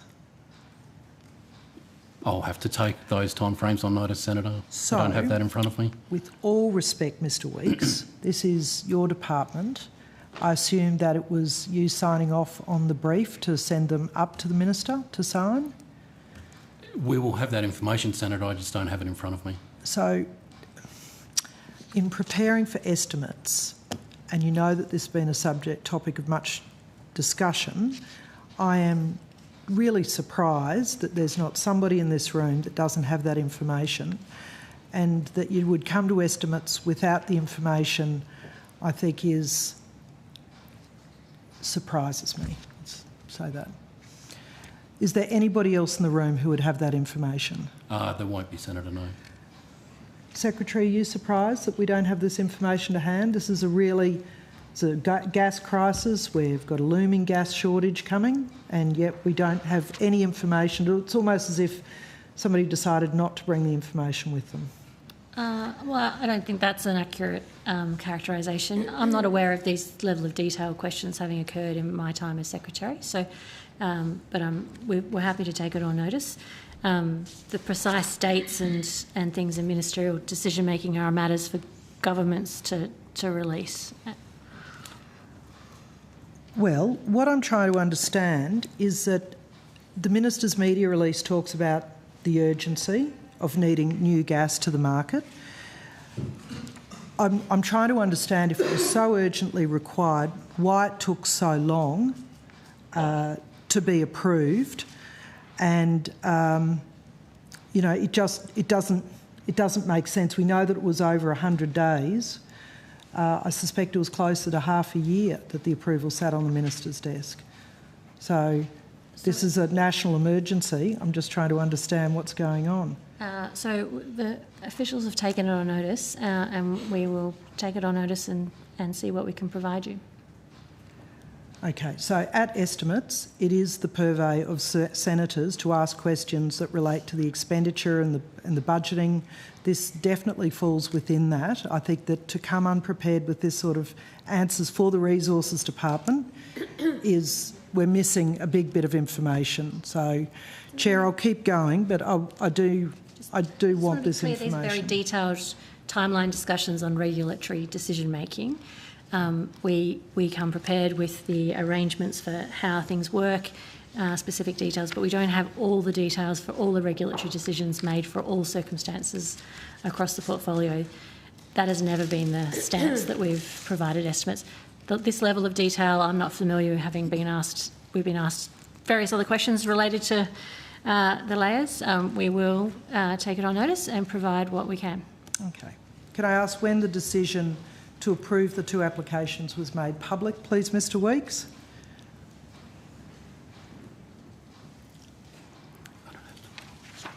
So, Senator, the Resources Minister on 27th of September issued the press release announcing the granting of those production licences. 27th September 2024. Did the Minister or the Department determine the timing of the media release?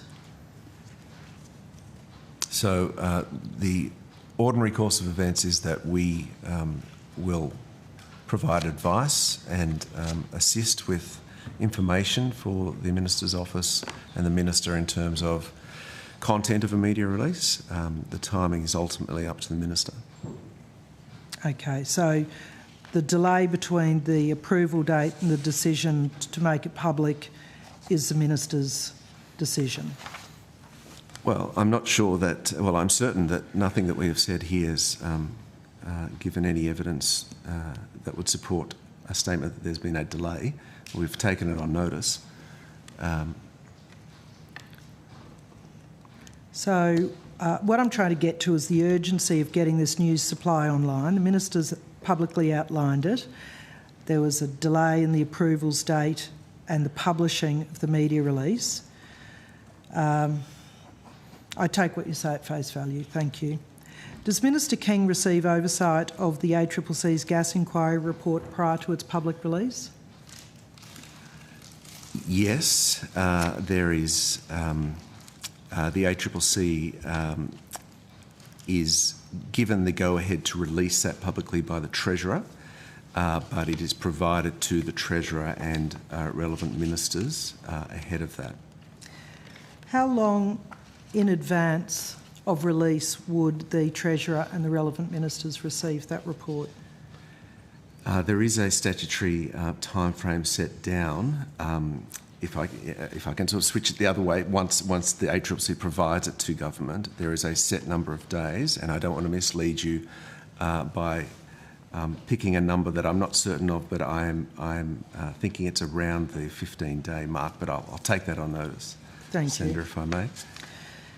I'm just trying to clarify that the ACCC's interim gas report was released on the same day as the media releases to the approval of the gas licences, which I believe had been sitting on the Minister's desk for months.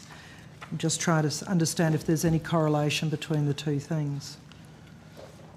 Well, I can't speak to that, but certainly, as I've said, the relevant ministers do have the detail of the AUSParliament reports before they are ultimately released. Okay. By how much has gas production in the Bass Strait declined in recent years?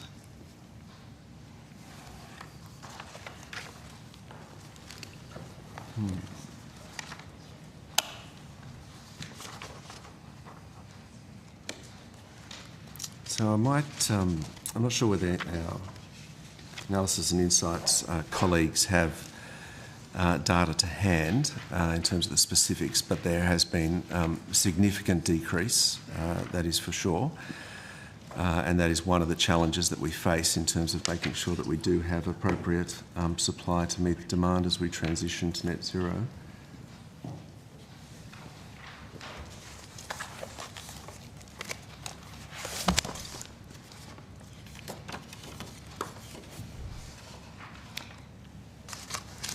Senator Crystal Ossolinsky, the General Manager of the Energy Transitions and Industry Insights Branch. I was involved in the analytical report for the Future Gas Strategy.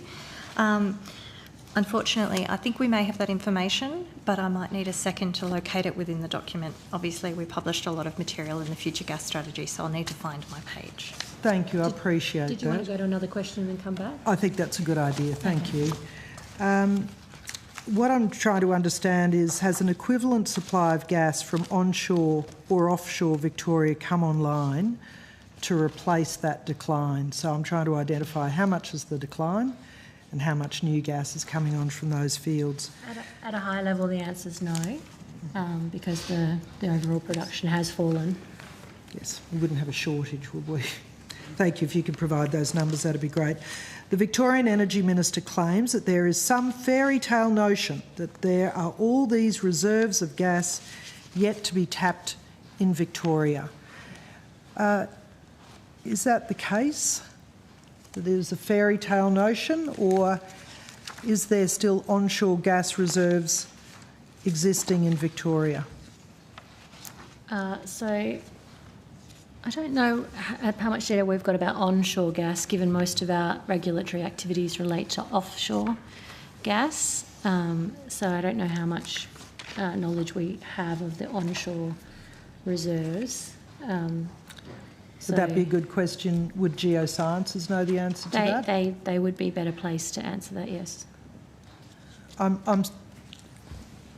You're the Resources Department. I know you have an interest in these things. We have a gas shortage. We have...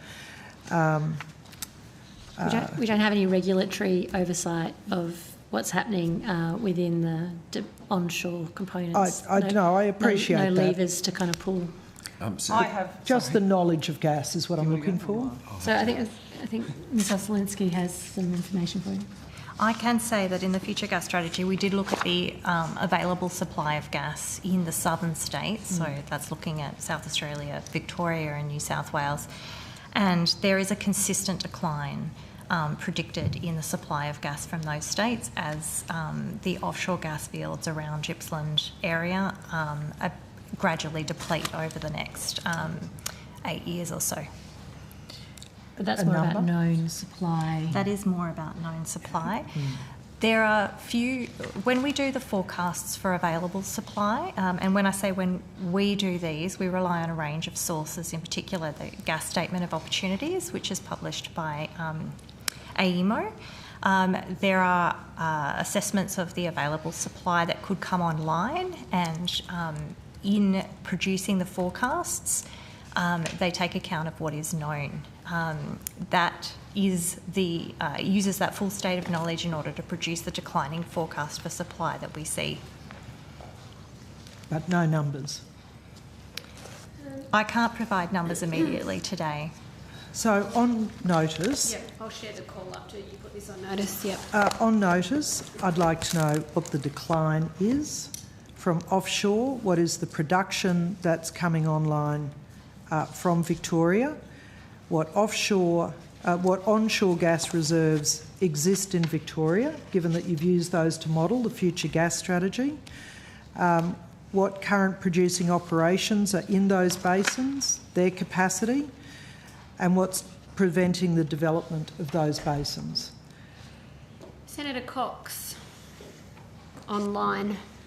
Senator Cox, you have the call. Thanks very much. Can I ask some questions of the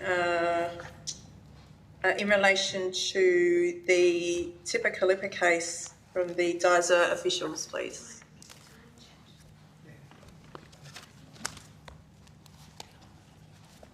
Right, people at the table? Sorry. Yes, you do. That's right. Okay, great.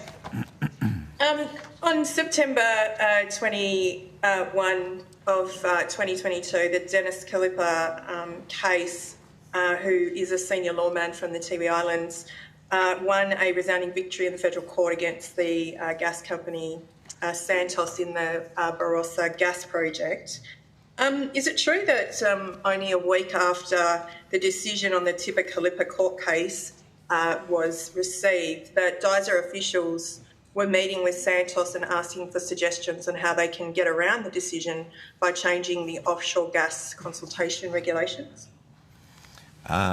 Senator, I'm certain that is not the case. What was occurring and what continues to occur in terms of trying to provide certainty is to provide detail that would expand upon and give greater certainty to both First Nations peoples and industry as a result of the requirements for consultation set out by that case.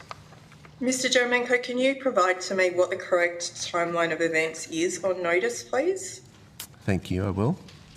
Thank you. Can I just it's been suggested that the department actually... Sorry, I just want to clarify what timeline for what? Are you wanting the timeline when between... the consultation was around any conversations with Santos in relation to changes to the offshore gas consultation regulations.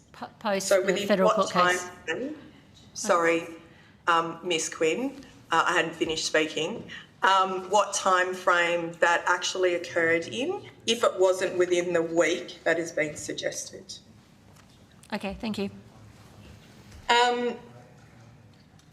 It's been suggested also that the department was working with Santos, in particular around options to circumvent the possible win by the Tiwi Islanders before the judge had even made his ruling. Is that true? I will echo Mr Jeremenko's comments before. I'm certain that the department was not canvassing options with Santos in the way that you describe, but we will certainly, as part of answering your previous question, go back and look at when meetings occurred with Santos and come back to you on notice. Okay. I'm about to table some emails and I'm hoping that they're already with the committee, but some emails that were released under the Freedom of Information Act actually show DISA officials discussing this case and circulating a PowerPoint entitled Regulatory Strategy Reg 11A Option as a PowerPoint on the 21st of September, which is actually the morning of the Tipper Calipper decision. Regulatory 11 was the regulation that was relevant to this case. In fact, it was regarding relevant people. Can you please disclose what was actually in the PowerPoint? I think we would need to see the information you referenced to be able to assist. Sorry, I couldn't see who was doing that because the broadcasting hadn't put there. Ms Quinn, I think we would need to see the FOI, what items you're referring to be able to assist you further. Can I just check with the chair and the committee that they have been received They yet? haven't been tabled. We've just received them. We're printing them now as we speak so they can be distributed and we can decide to table them. So I'm happy to just outline quickly the timeline. 20th, Santos emails DISA requesting a meeting to brief you about presumably the Tipper Calipper case. 21st, DISA's acting general manager of the oil and gas branch sends an email noting that she's recommended that they agreed to meet with Santos once the decision has been handed down and had a chance to consider those findings. At this stage, the at this stage, having a discussion on amendments is premature. Attached is a PowerPoint that was regarding those regulations. On September 26, Madeleine King's Departmental Liaison Officer requests a briefing on the case, including legal advice, policy advice, next steps and possible timeframes. 27th of September, Santos appeals that decision. On the 29th of December, DISA provides a briefing to Madeleine King's office. The briefing advises that the department will work with NOPSEMA to assess the implications of the decision and consider any potential policy or regulatory responses are required. Attached is that document. And on the 29th of September, DISA's manager, the Offshore Safety Branch of Security, Offshore Resources Branch and at least one other person met with Santos, and the officials advised that we will consider whether the relevant person's definition could be clarified either by a minor regulatory amendment or policy guidance, and invited Santos for suggestions on how this could be done. The definition of relevant persons, as I said, was relevant to this case and remarkably appeared in the bill that Minister King provided to the Parliament on the 15th of February 2024. So is this a stitcher? Is this Santos telling the Minister for Resources office, even before a federal court outcome, that this is what they wanted to change and worked out the options, even before all of this has happened? So, Senator, we now have the documentation to prove that. Why is the Minister's office meeting with Santos about these outcomes before they're even given and made public? So we'll need to have a look at the documents. What it does, from what you just spoke to, what it says to me is that there was active consideration by government to make sure that there is clarity as soon as possible as a result of the decision. Now, as for the timeframe you outlined, I understand what you're putting forward, but we need to have a look at that. But the government has never shied away from being very open about the fact that there needs to be further guidance and clarity around relevant persons as a result of the decision of the court. With all due respect, Mr Jaramenko, meeting with lobbyists from Santos about a policy guidance or a suggested amendment to regulation which they are subject to is just downright unacceptable. It is unacceptable for the lobbyists from Santos to be meeting with the Minister's office and DISA officials, ensuring this up to ensure that they're watering down the rights of First Nations people. This was a very serious court case, the Tipicalippa case, and was brought before the federal court, the full federal court, in order to hear their concerns, and they were successful in that win. And yet, during that week, your officials took it upon themselves to meet with Santos, your oil and gas branch, your resources branch, and those representatives. The work with NOPSEMA hadn't even started then. And we'll get started on them later on tonight. But you have to think seriously once you see this evidence. Is there a question, Senator Cox?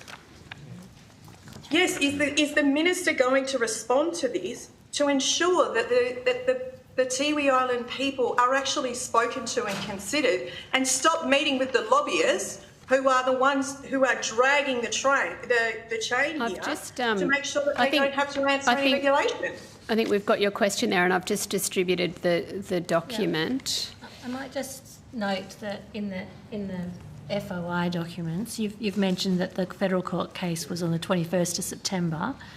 Haven't got all the way through all the documents, but quite a lot of the correspondence in the FOI all post-dates the 21st, to the extent that there was engagements before. There's a suggestion that you'd have to wait for the court case to occur before there was any detailed consideration of matters. So, happy to kind of go through the timeline a bit, but there's certainly nothing in this that I've just quickly looked through that suggests that there were detailed discussions about options prior to a court case. Ms. Quinn, the proponents had a revolving door into the Minister's office during this case, and now it's evident through the FOI documents. they still haven't been able to and refuse to meet with Tiwi Island people. We are still trying to get the minister to meet with people who actually brought this case forward, and for them to listen, to the minister's office to listen, and the department and those that are shoring up those regulatory changes, to not just listen to Santos, to listen to First Nations people who are bringing the full federal court along in these decisions. And these will continue to happen if you don't fix the regulation, because the regulation is the thing that's hampering that. Is the government going to fix that? Are they going to listen to the black people's voices on the ground who are saying, stop offshore gas drilling in these parts of our country that is causing damage to our spirit? That is what the basis of that is. Senator Cox, it's Tim Ayres here. I'm not sure whether you can see the screen or not. I've only just got this, whatever it is that's being tabled here. I'm happy to review it. I'm sure the Minister's office is happy to review it. Nothing I can see on the face of it sustains an argument that there was anything improper or unbalanced about the way that the Minister's office has approached these questions.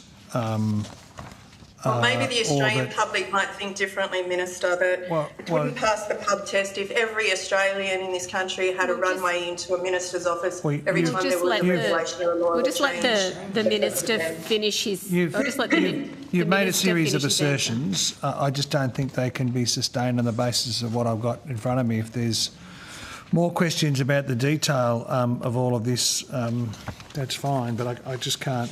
I mean, just producing a document and making the assertions doesn't add up to making the assertions correct.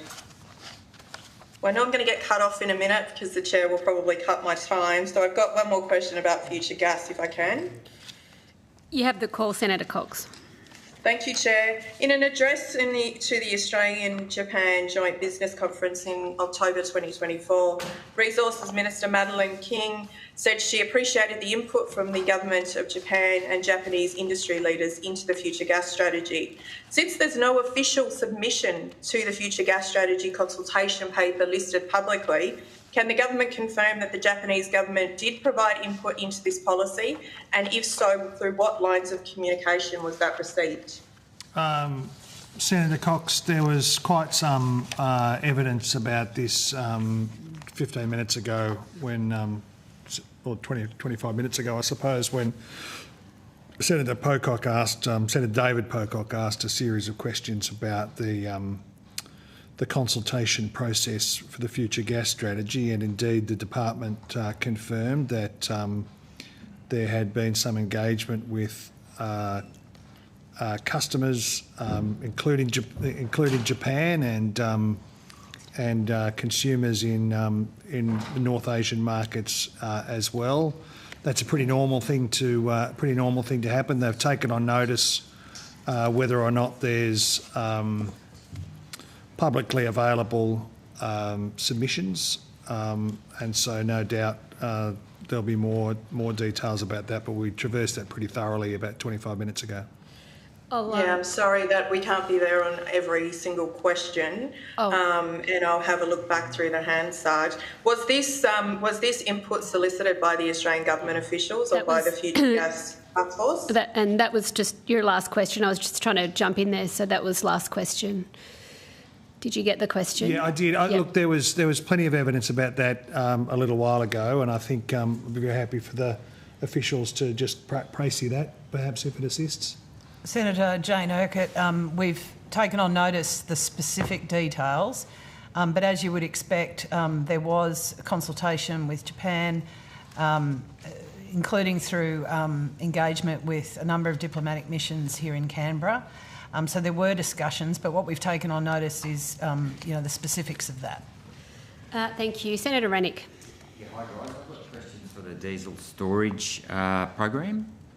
Is that something you can answer? That is a program for the Department of Climate Change and Energy. I was told that was in this program. it's not So something, I'm fairly sure the it would fuel be... storage facilities, it's not something you can answer? No, it would be in the energy portfolio. In the energy run, right, okay. Apologies, I think Okay. the Secretariat did share information Yeah, with you. yeah. I'm not sure Anyway, what that information no worries. was, but thank you, Sat here Senator for an hour. Rennick. Senator McDonald. Thank you, Chair. I'd like to ask the department, perhaps this is what Senator Rennick thought it could have been, any work on the availability of using depleted reservoirs in the Bass Strait for gas storage. And some work on that, please. So I have had an inquiry, Senator. I took a phone call from Victoria on that question. I would need to go back to my notes to refresh my memory. the Victoria government has changed some of its regulatory legislation through their parliament to allow for storage, but it's a state-based kind of regulatory activity. So I think from memory we got asked questions about was there any interaction because of the issue about what's offshore and what's onshore and the cut-over between the two arrangements. So I think there was some consultation on those proposed changes in Victoria at the time. But if that's what you're referring to, is the Victorian government's change in their arrangements so that they can put more storage into their geological sites close to the land. Sure. I was actually looking for the offshore. The extra bit. Yes, exactly. The Bass Straits depleted reservoirs. I know that certain companies that have arrangements in that area are looking at the possibility of those. So we've certainly had discussions with companies who are interested in that opportunity. Yeah, sure. That's been publicly discussed, hasn't it? Yes. Secretary, I'd like to go to the scientific advice behind seismic testing. How effective is seismic at discovering or proving offshore gas reserves? That's a technical kind of question which I'm not qualified to answer. It's one that NOPSEMA would probably be a better place to answer, given that they need that expertise in being able to assess the regulatory approvals that they examine. It's not a sort of technical question that we would have expertise in. We would draw that in from scientists and the like. But NOPSEMA definitely have that requirement. All right, I'll come back to NOPSEMA on that. Can I just turn back to those approvals that we were talking about before, the two offshore approvals? How many approvals has the Minister done this term? Specifically acreage approvals? Yes, this style of approval, and I'm just looking for my specific words, two production licences in the Otway. How many production licences has the Minister approved in this term? Senator, I can give you details for decisions made this calendar year so far. So I can go through them individually. So the decision-making process is shared between the Minister and myself as the delegate. So since 2020, start of 2024, the Minister has made 12 decisions and I've made 8. What sort of decisions? Are they production licences, EPs? What are they? It's a combination. So it's offer of petroleum exploration permits, grant of petroleum exploration permits, renewal of exploration permits, suspension and or extensions, variations of exploration permits, cancellations, surrenders, declaration of location, retention leases, renewals. How many production licences?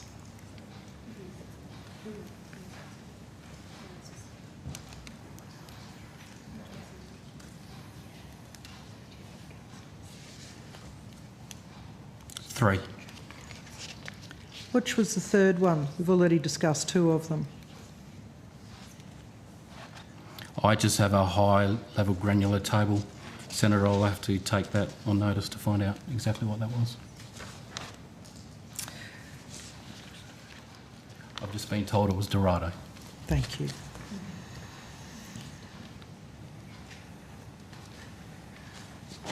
Okay.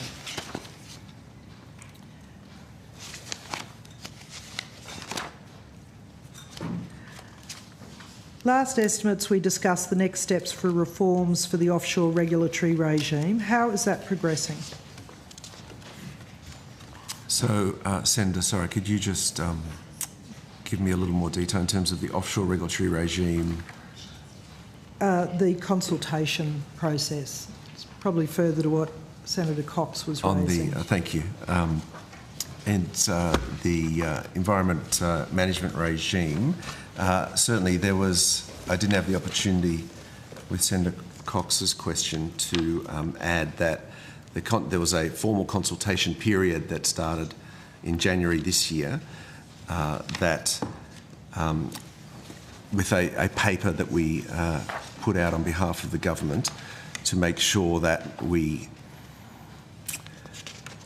investigated the best way possible to provide that clarity as a result of the court case. What that resulted in as a first step was the government presenting the Offshore Safety Bill to Parliament. That contained the first step that was required as Schedule 2 to ensure that streamlining was maintained in the event of a further change that would clarify the rules around the relevant persons. These were the reforms that were in the amendments to the OPGGS Act that were withdrawn in the Senate in May. That's correct? That's correct. Has there been a discussion paper, exposure draft or similar drafted to further that work? No. So what the government made, pardon me, what the government made clear at the time that amendment was moved in the Senate is that it remains committed to making that happen, and the reason that is the case is because there needs to be the certainty as well as not another layer of approvals processes should streamlining be broken without that amendment. So there's further work that has been undertaken in the department, and we're in a process of providing advice to government on a potential way forward to provide that certainty to both First Nations and industry. So you have a draft or a working document or changes that you are providing to the Minister? Well, I wouldn't classify it as a draft of a particular document, but there is work underway to examine all the complexities around how this might be achieved, and in a way that doesn't derogate and take away the rights that the court did make clear that First Nations peoples have for consultation. So it's been nearly 2 years since the Tipper Kalippa case threw the industry into turmoil. The future gas strategy identified these reforms as an immediate action. The amendments that passed the House and that the coalition sought to provide support to, but were withdrawn before we could vote on it. Was there a problem with those amendments? I'm just trying to understand. I thought we had a neat solution and why that's not been progressed. Is that a question to the Minister? I'm sorry, I was looking at you, Mr Jeremenko, but you're probably right that is a question to the Minister. Yeah, I think the case is. I actually don't remember the ins and outs of that particular. Oh, don't you? Bit of legislation. I'm sure you don't want me to go into the dirty deal between the Greens and the government. Time flies when you're having fun. Pass the PRRT legislation and the vehicles emissions legislation. There is, and in return you withdrew this critical amendment. There is a particular approach that the coalition has taken on sensible economic reform. Yes, we provided a guarantee of supporting this legislation to pass, and it was withdrawn, and we have been unable to support the sensible changes that were proposed and passed through the House of Representatives. Well, it's certainly the case that the opposition has been in the way of sensible economic to support reform. This legislation, I think, is the words you're looking for. There's a first time for everything, isn't there? The government is going to continue to consult to make sure that we get this piece of reform right. It is important in certainty terms for the sector, but I think it is also important for Indigenous Australians that we get this reform right, and I think that you'll find that there are mixed views across the sector about some of these questions, and we're going to keep consulting to get it right. Okay, so Future Gas Strategy says that it's urgent. It's been 2 years since the case. The community is exhausted by consultation that nobody seems to know when it will end, but the government will continue to consult. I think that's where we've landed on that. Is that correct, Minister? You can characterise it whichever way you want, Senator I'm just reflecting McDonald, what the community's telling me. If that's a matter for you. Has industry prepared or provided any potential changes to the offshore consultation regulations? Well, as a result of that public consultation that started in January this year, there were many submissions. 106. 106, Ms Urquhart adds very usefully at an appropriate time. Thank you. And as part of those, there were many suggestions. And that's what that was what we went through. That, as I said, resulted in the government taking as the first step of clarifying and achieving that legal certainty and clarity in the regulatory reforms, that bill that you speak of that ultimately didn't pass the Senate in that form. So since that happened, I should say, not the case, since the bill was changed, the department has continued to work on various options that we will present to government to make sure that we achieve the government's stated policy aim. Minister, dare I ask you if we will see that before the election? Well, I suppose that there's a range of variables in there, isn't there, Senator McDonald, including when it is that I've led you into that. When it is that the Prime Minister trundles down the hill and calls an election. It's not something that I know. Okay. I'd like to dig into how mining projects access support through the government's critical minerals program. In order for a project to access, say, the critical minerals facility, the resource it produces must be on the critical minerals list. Is that correct? Sorry, just let the staff change over. Thank you. It is correct. Thank you very much, Secretary. Does the primary product of the project have to be a critical mineral?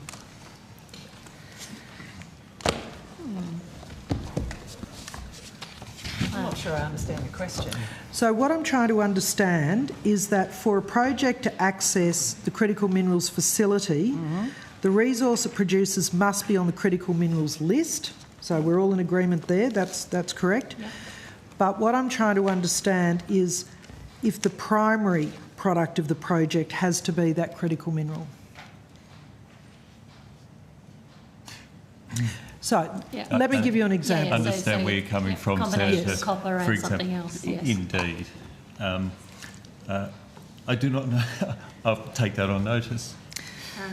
It's fair to say that the intention of the facility is to support the 31 minerals, and so the policy intent is to support those minerals, and so we can take on notice the exact kind of component, but it is the assessment of whether a project is supported is it has to be in the national interest and under the critical mineral strategy. So the logic of that suggests, yes, it would have to be the predominant output of the production facility, the mining facility. So, as you know, many critical minerals like rare earths are a secondary product. And so if it's a secondary product, it does make it ineligible for those critical minerals support program. There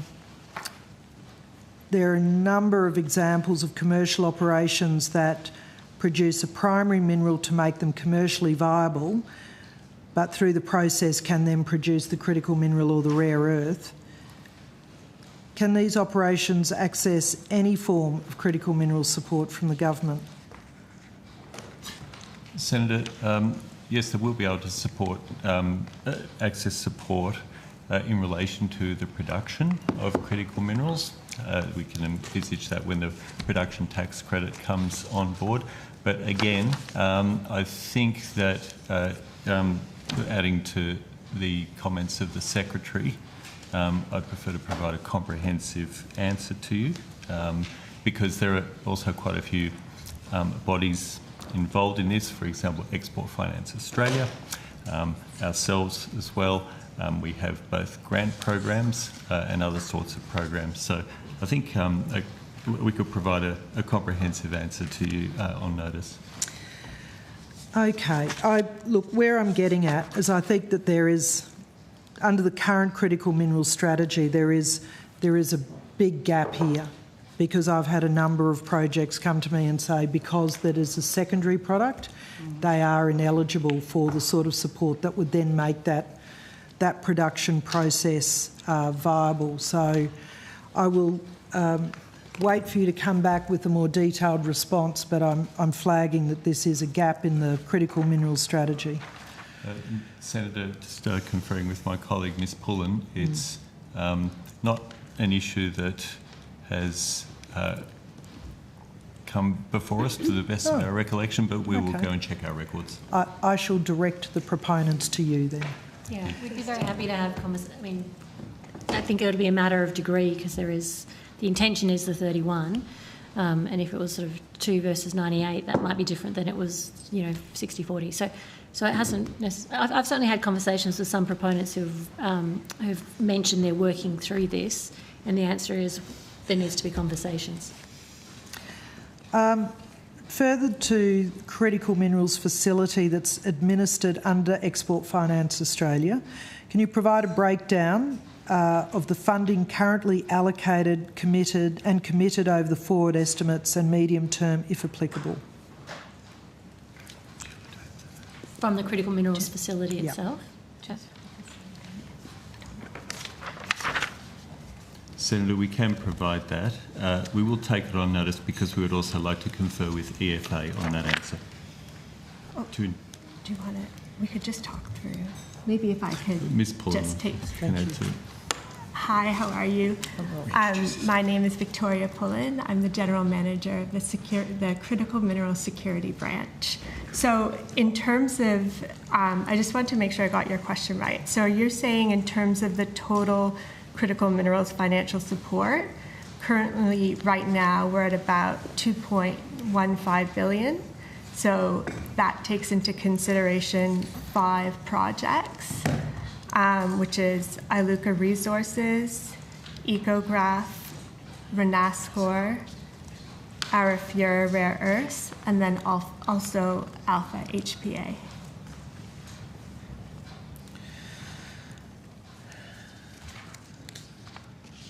Can you break that down over the forwards and the medium term? So I don't think it would work that way because each specific loan contract will have different milestones at each stage. And so in terms of the breakdown, I think we'd probably have to go to EFA, who I think they're going, I think they might be up next in the foreign affairs portfolio. Oh, another room. So can you outline the process by which funding is administered to the facility? Does it come from the Department of Industry, the Department of Foreign Affairs? This is for the Critical Minerals Facility. So the Critical Minerals Facility does sit under Department of Foreign Affairs, yes. There is also some funding available through the Northern Australia Infrastructure Facility, which is administered by NAIF. $500 million? Yeah, yes. Is all of the $4 billion in funding allocated? It's not, no. So it's been, so it's that 2.15 billion that's been allocated. Can I clarify how funding decisions are made? Does Minister King or Minister Farrell have final authority over any loans or financing provided by the facility? So it actually depends, because there's two kind of separate facilities under the broader umbrella.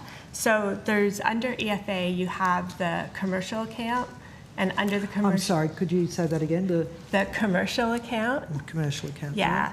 But then an EFA assesses all transactions first off to see if they're eligible under that commercial account, which they go ahead and would administer on their own.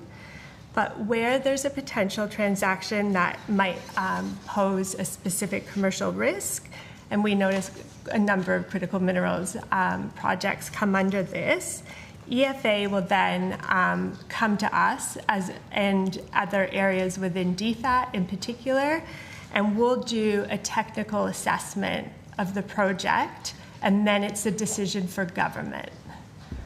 And the final decision, and that's the sorry. And the final decision maker on the national interest account for EFA is the Minister for Trade, after broader government consideration. Right. So if it doesn't get to that risk assessment, is it Minister King? No, it's the board of EFA under the commercial account. I'm sorry, I just didn't quite hear you.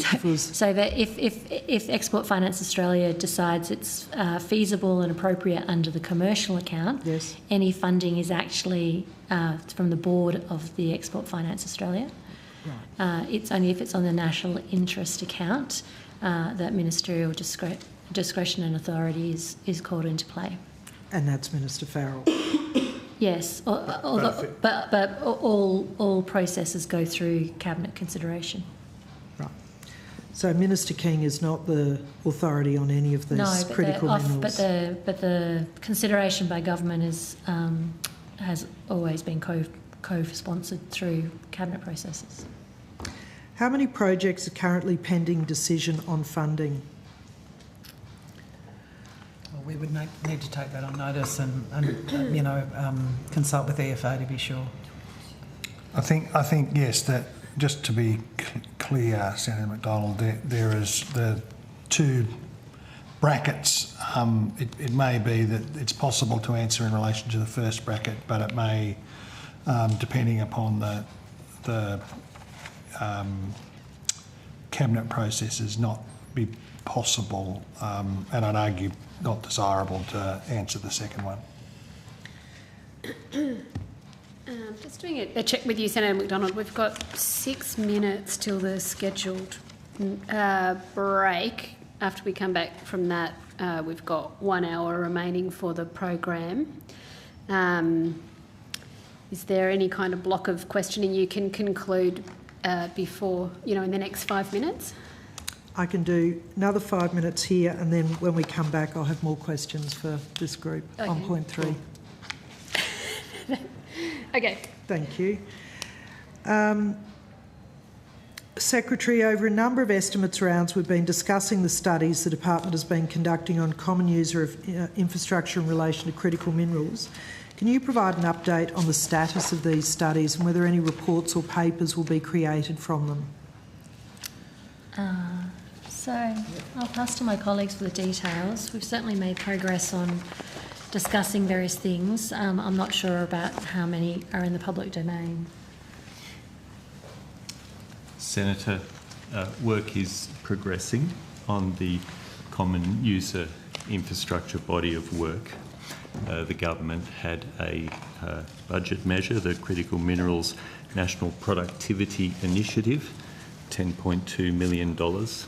The purpose of that is to work with states and territories on proposals, feasibilities, and to work out whether feasibility studies can be funded to take common user infrastructure proposals forward to the next step.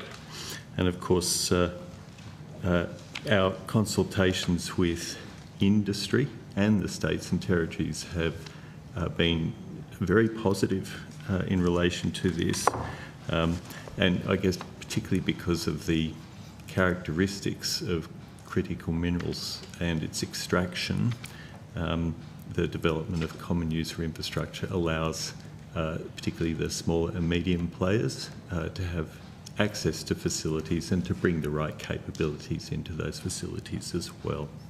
At the moment, we are continuing discussions. We have a state and territory Commonwealth working group where there is further discussion and analysis of the proposals that have been brought forward by states and territories, and that process remains ongoing.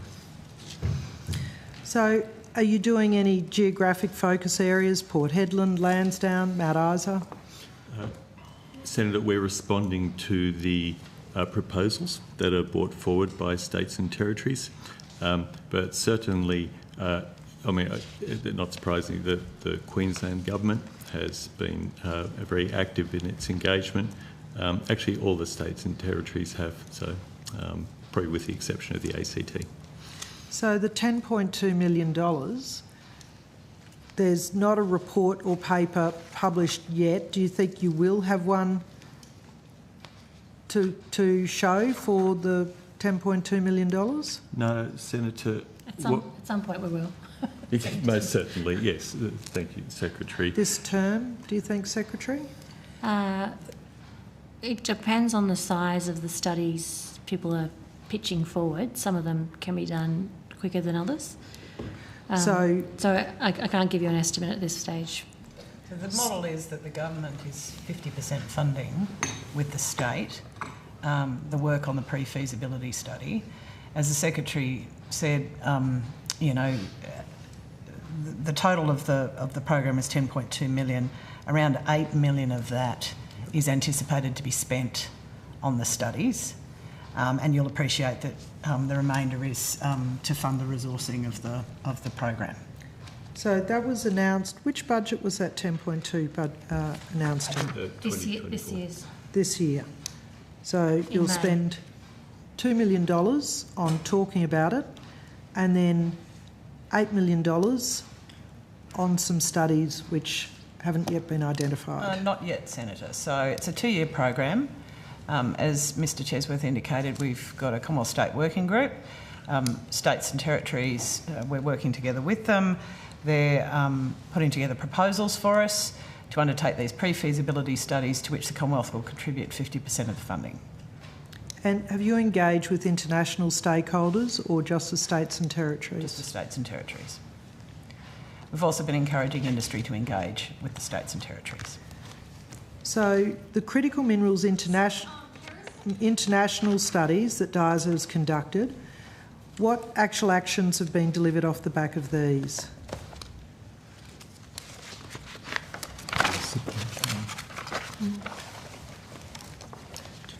So in terms of, we started talking about the supply chain studies, I think the last time we were here, Senator McDonald. And so we've concluded the French supply chain study, the German supply chain study, and we've started one with the United States over the last couple of months as well. They've been concluded, but what we haven't done is worked out next steps with our partner countries. That is absolutely ongoing.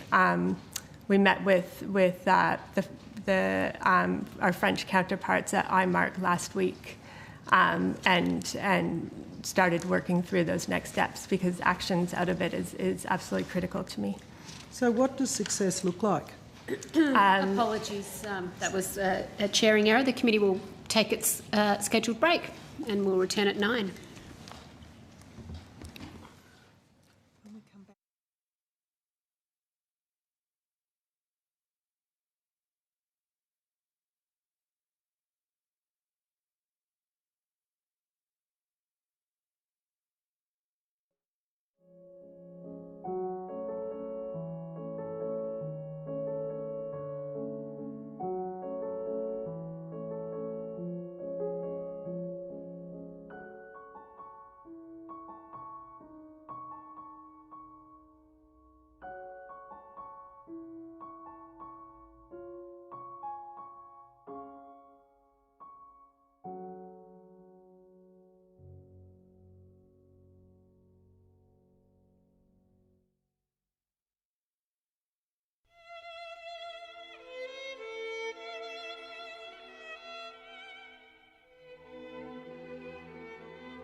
The committee resumes with program 1.3.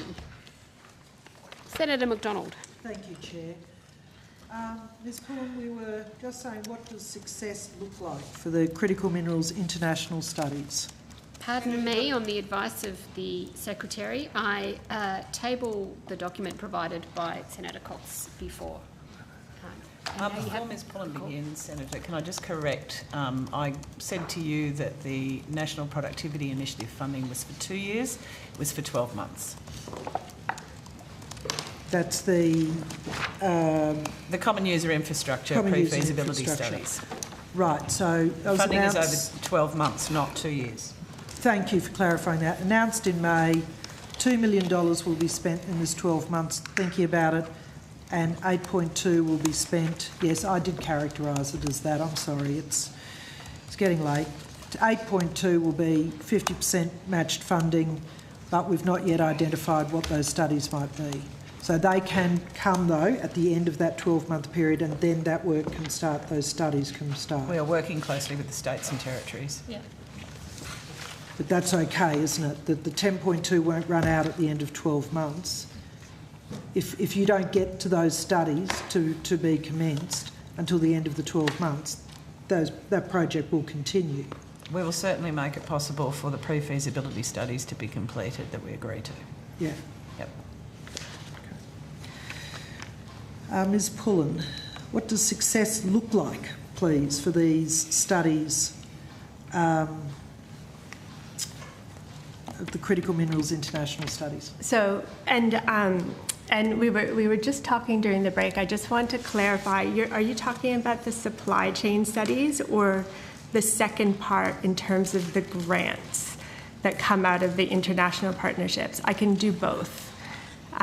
Great. We'll just. I think it's worth going through both sides of it. So in terms of the French supply chain study, that was about 474,000, and so.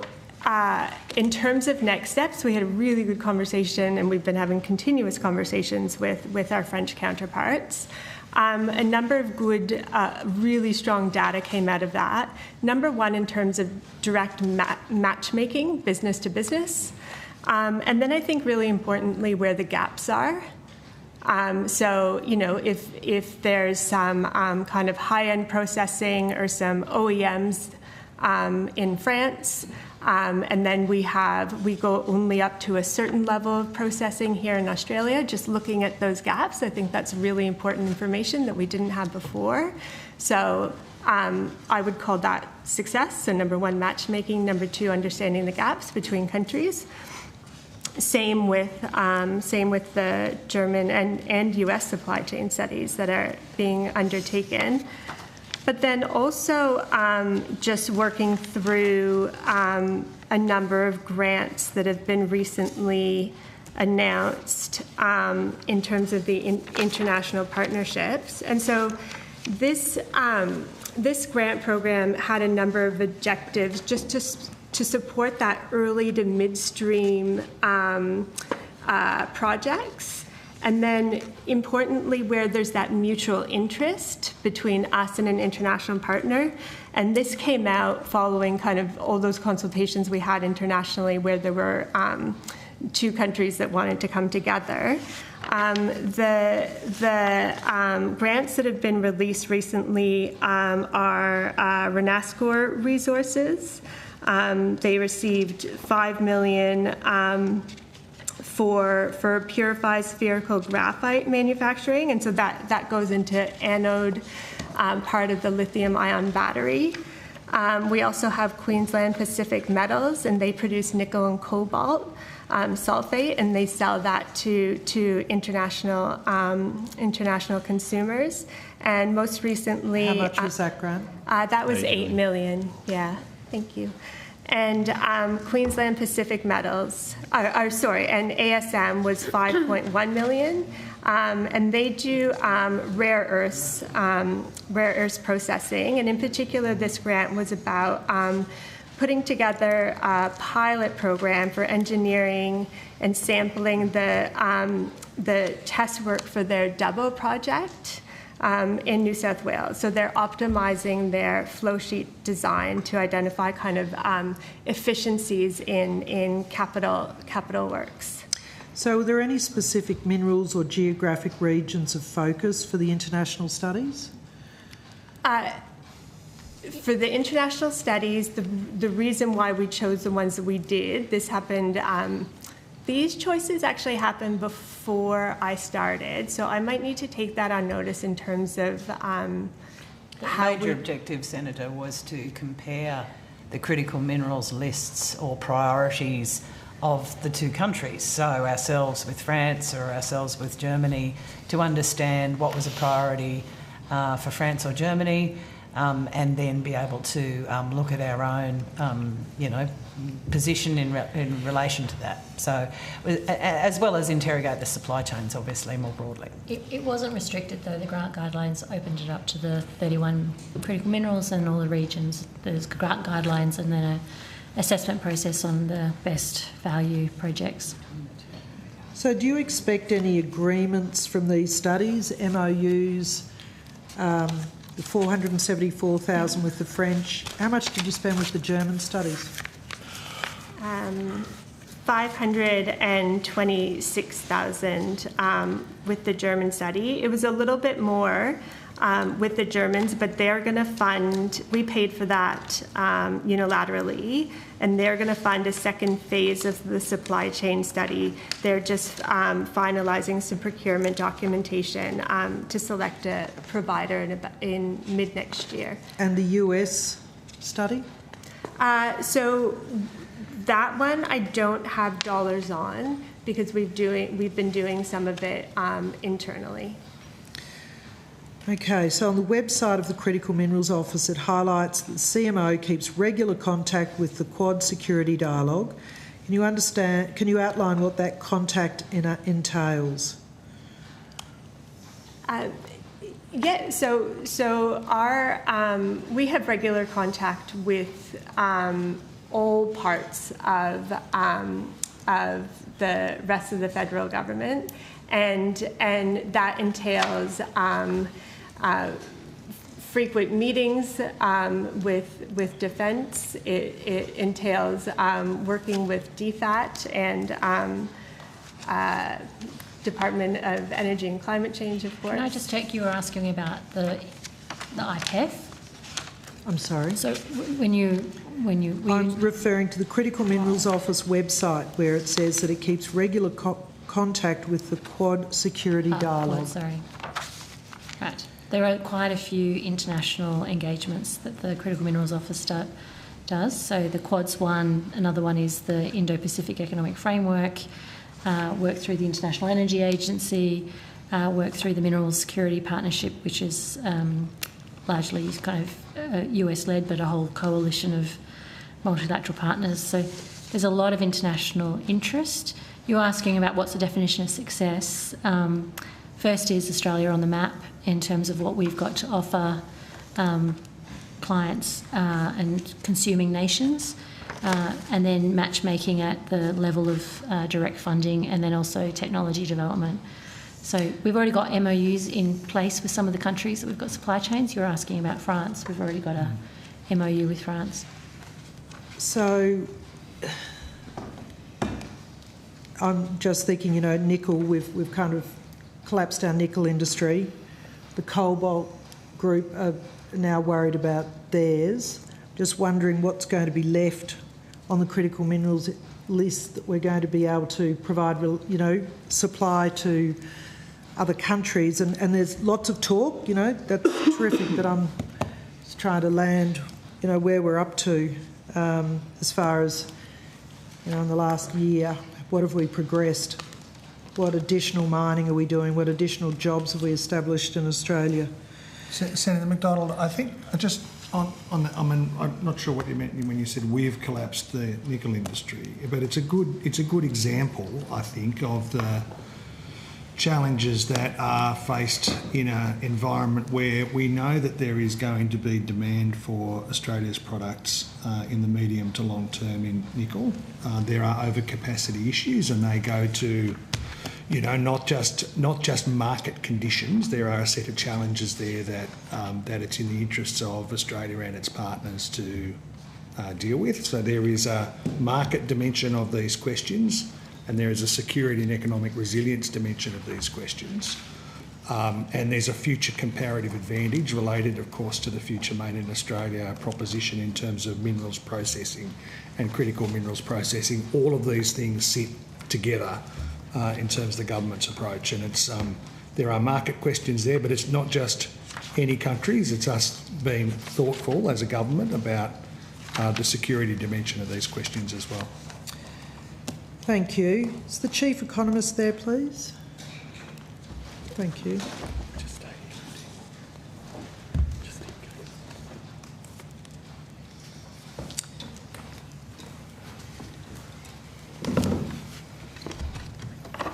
Thank you.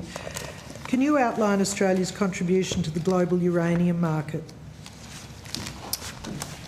Senator, Australia has a number of exports to the global market, which is set out in our Resources and Energy Quarterly. I might call on my colleague, Ms Fitzmyer, to help me answer those questions.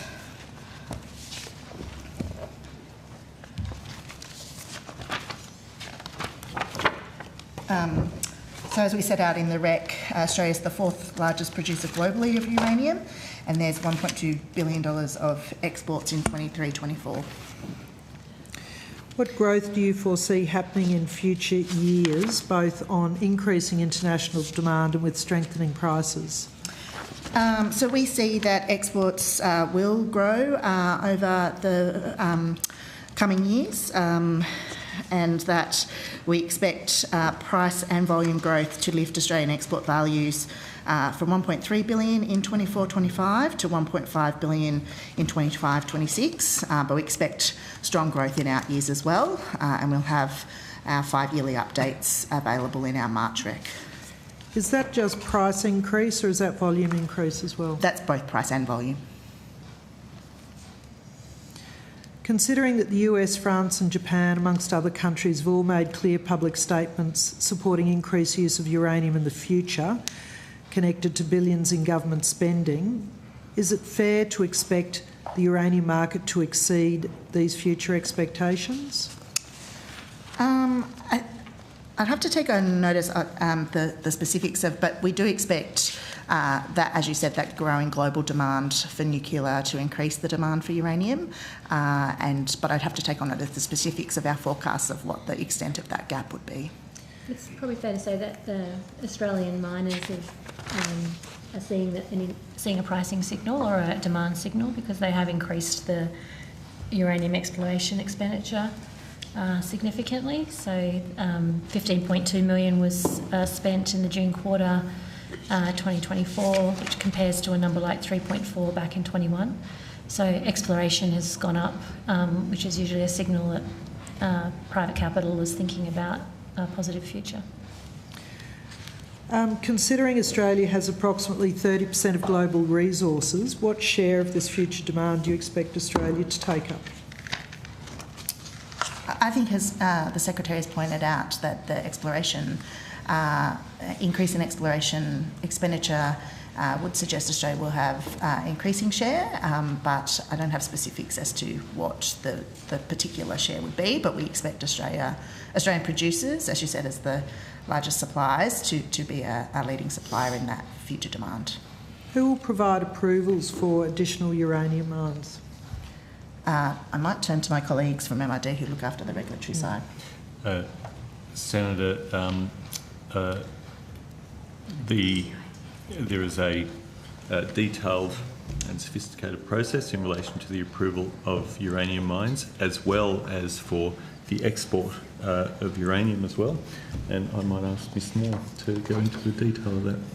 Senator Kim Moore, General Manager of Mining Branch. As is typical with other mines, you have a series of development and environmental approvals that will need to be make their way through both state and territory and the federal government through the Minister for the Environment. Our mineral export permissions process is a different process, which I can go into, but I'm not sure that goes to your question. I guess it kind of does, because if there's not an approval for a minerals export, then there's not market, is there? Yes, that's correct. So the Minister for Resources is responsible for administering the mineral exports permissions, and that's under the Customs Prohibited Export Regulations 1958 Act. There are set up processes in order to ensure that exports can continue as mining companies want to do so in the future. Minister, what's your views on growth of the uranium sector in Australia, uranium mines? Are you excited to see the positive impact of more Australian mining, or safety concerns with uranium mining? What are your views? I think the trends that have been described, although I've heard the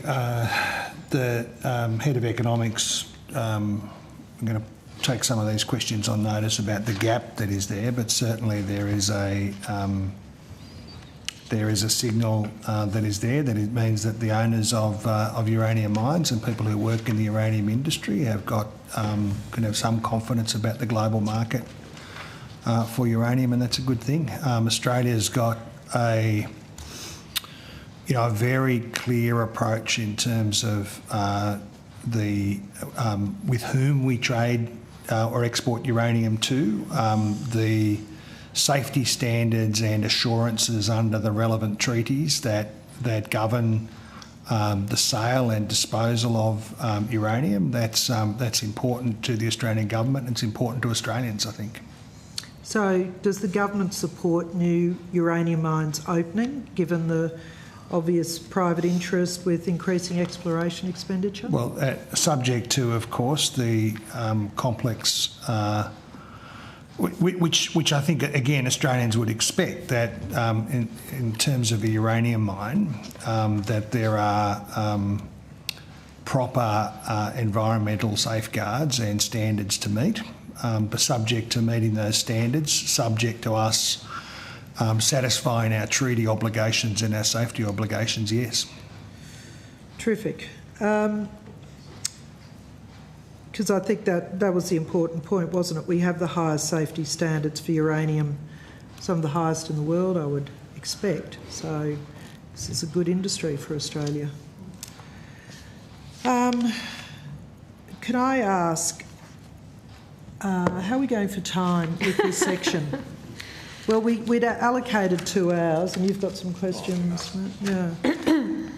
I mean, we're well behind time, as you know, Senator McDonald. Yes, I was just working to what was allocated to the very important part of resources in this section of the department. So, well, it was 75 minutes from memory, and we started at 7:20, and there's maths, so we're behind time even. I don't have to ask questions, but if there's time. We're very behind time. If it would be possible to move to the agencies.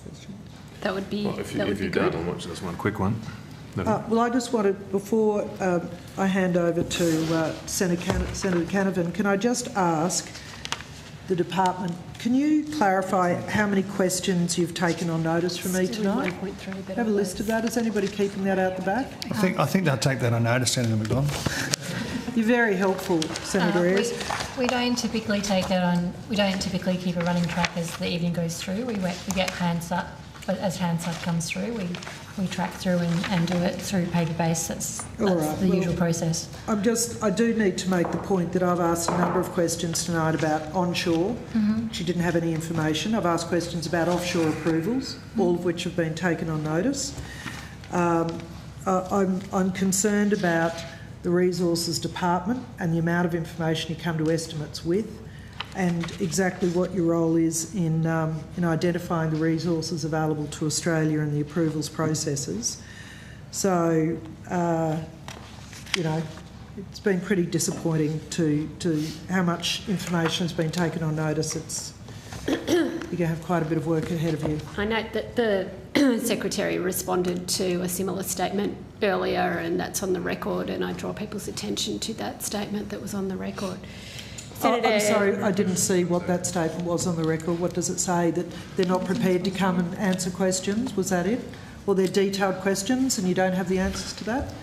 I probably should get clarity, given that I don't know what the statement is. Well, you were here when the Secretary said what she said, which was words to the effect that they are here with a lot of detail. You're asking for a level of detail that, in the Secretary's words, is unusual, fair, but needs to be taken on notice so that they can provide that level of detail. Senator Canavan. Thank you. I'll be very quick. Just my favourite topic, coal. Does the department collect statistics on the production of coal in other countries? Yes, Senator. The Resources and Energy Quarterly again includes details both about global supply and Australian supply. Okay. I had a look a few months ago since we last were here at the Annual Energy Institute database, the old BP Global Stocktaker, whatever it used to be called. And it seems we're losing market share in coal production in the Asia-Pacific area.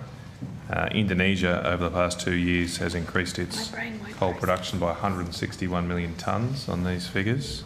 That's massive. I like to express them in terms of Adanis these days. Adani's 10 million tonnes a year, so that's 16 Adanis.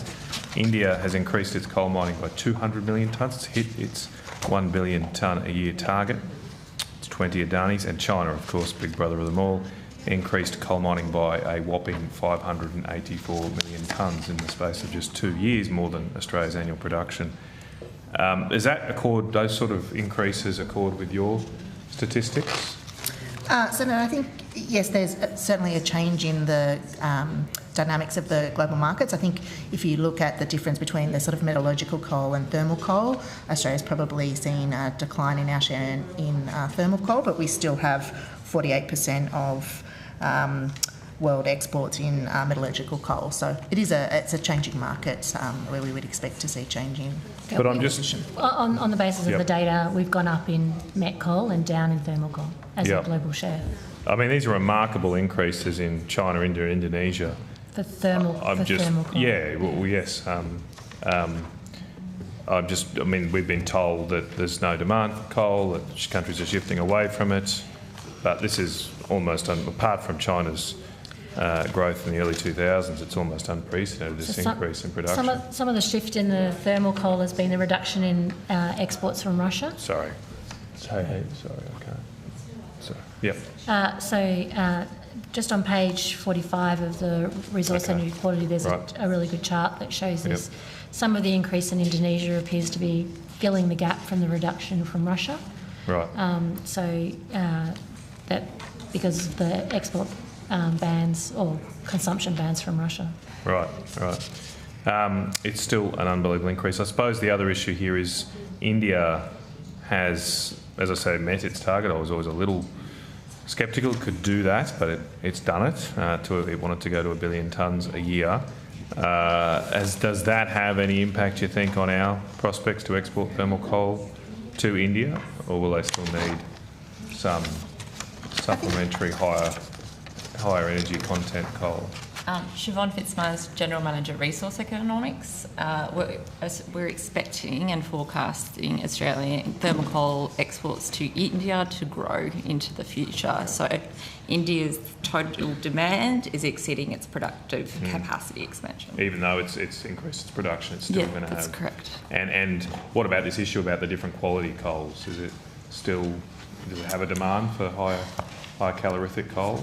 It's very facility specific, so generally the consuming facility can accept coal within a tolerance level. So having said that, there are standards, like Newcastle standard, I think it's 6,000 calorie coal. Met coal looks to be a more stable and certain market out into the future, given its current role in steel production. And look, just finally then on that topic, obviously we did finally successfully get the Adani mine going. I'm just mindful, though, we haven't attracted, to my knowledge, any additional significant capital from India to develop our coal mining industry, despite their strong demand for the product. What is the prospects of that in the short term? Is there much interest from India to invest in Australian mines? In terms of Indian foreign investment interest, I'm not particularly well placed. We'd probably need to talk to AUSTrade. They're the ones that do a lot of the business-to-business investment facilitation of the nature you're talking about. All right, thank you. Senator McDonald. Are we going to the next outcome? Are we going to the next group? Yeah, sure. All right. Yeah, we're going to 1.3. All right, I've put a chunk of these on notice. These ones are held over for NOPSEMA. I'm just looking to see if I can put AWA on notice, which is very disappointing.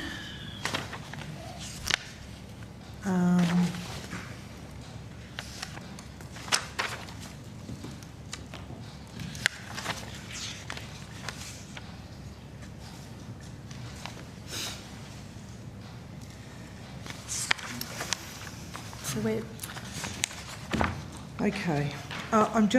If I put these on notice, they won't come back until the next lot of estimates often. So no, well, I read out when answers to questions on notice are due.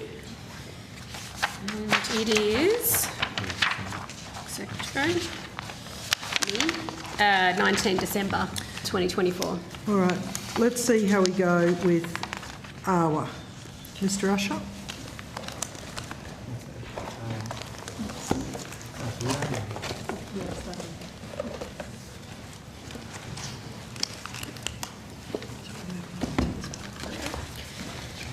Yes, so does he have an opening statement or where are we up to?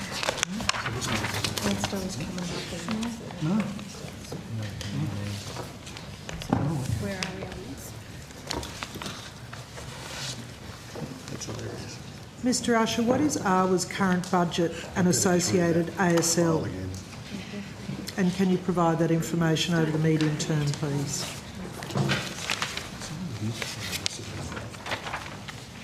It's the same outcome, so.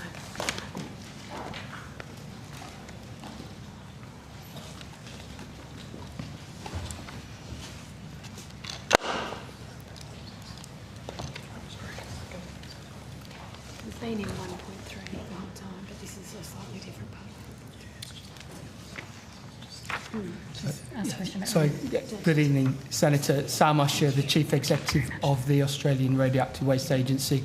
Could you repeat the question again, please? What is AWA's current budget, associated ASL, with costs, please? And if you could provide that over the medium term.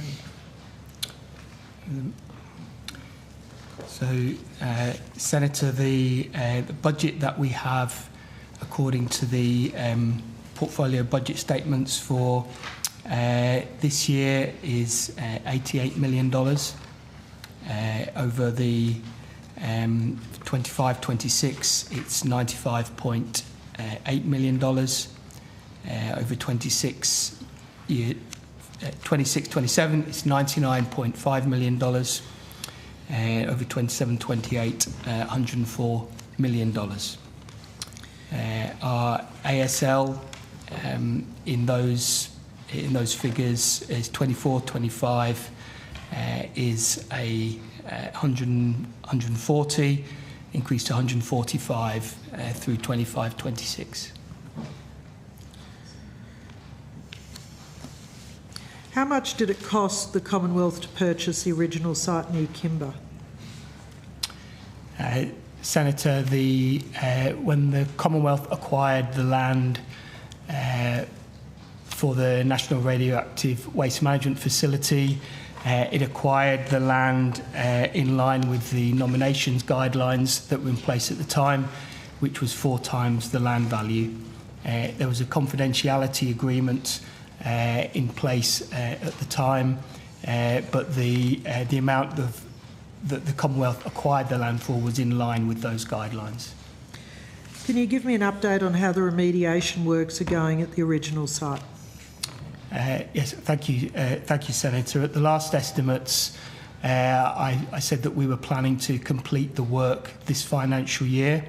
I'm pleased to say that the work has gone well, and we have completed the physical work that the government committed to, and we completed that work in September. Terrific. Is there a plan for what will happen to the site now that that remediation work has been complete? As the Minister set out in her statement to Parliament in August last year, the government would dispose of the land following completion of the physical works. Now that work has been completed, we are in the process of disposing that land. We are following the Commonwealth Property Disposal Policy and the Land Acquisition Act to do that. The first stage of that process is to see whether there are any other Commonwealth agencies or entities that might be interested in acquiring the land. We're in that process now.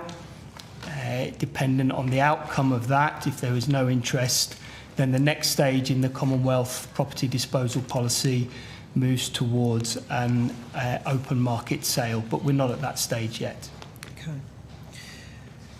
Okay. So you just gave me the forwards before for the budget. Do you have the medium-term numbers as well?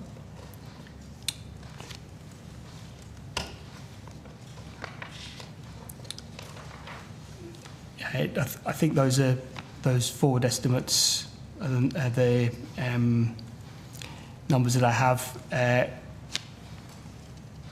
Yes, sorry, medium term, which years are those? After, so you've given me 4 years, so this budget term. Do you have the outs from that? Yes, the out term for 28-29 is $47 million, and the out years for 29-30 is $40 million.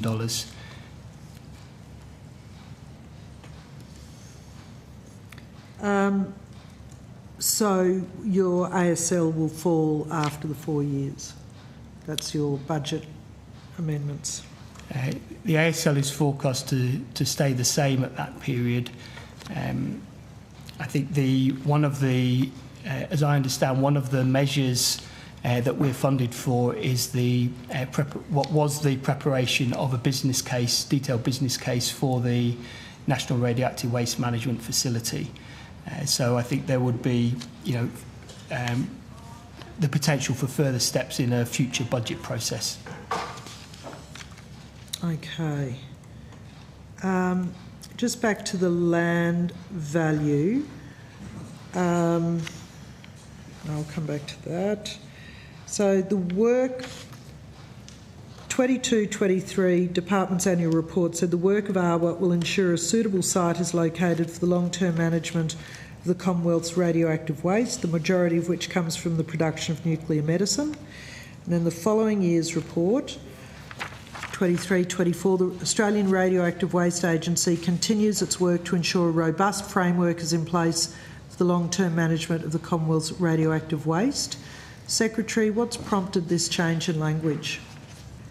I'm not sure I would draw any significant implication from the change in language. The function and purpose of AWA remains the same, which is to provide advice to the government on a pathway to secure a site for appropriate waste management. So it doesn't signal a change in direction for AWA? Not in terms of its purpose, no.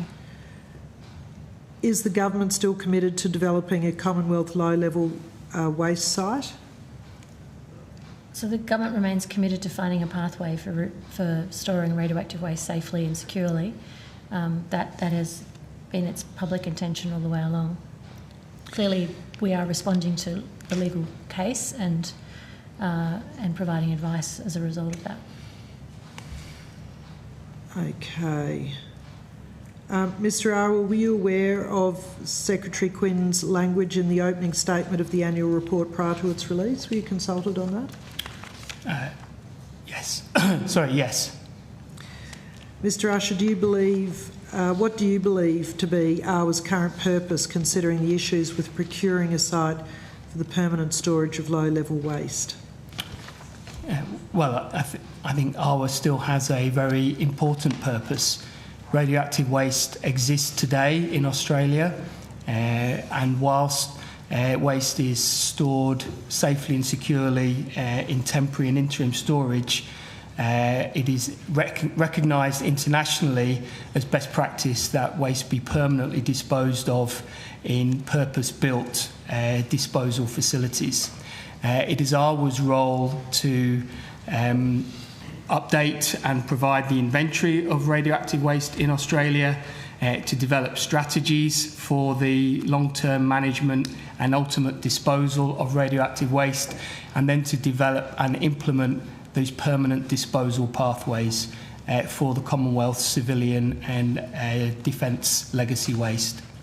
Are you still looking at alternate options, alternate sites for a waste facility?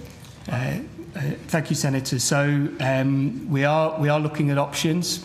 We're doing a range of work. We're looking at updating the inventory that was last published in 2022, and as part of that inventory work, we're looking at the different kinds of waste and what kind of disposal solutions those might be.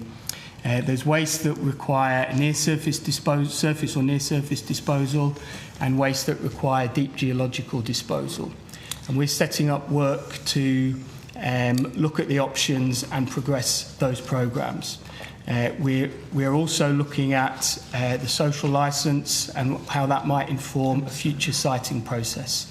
But we're not currently looking at any specific sites or siting process.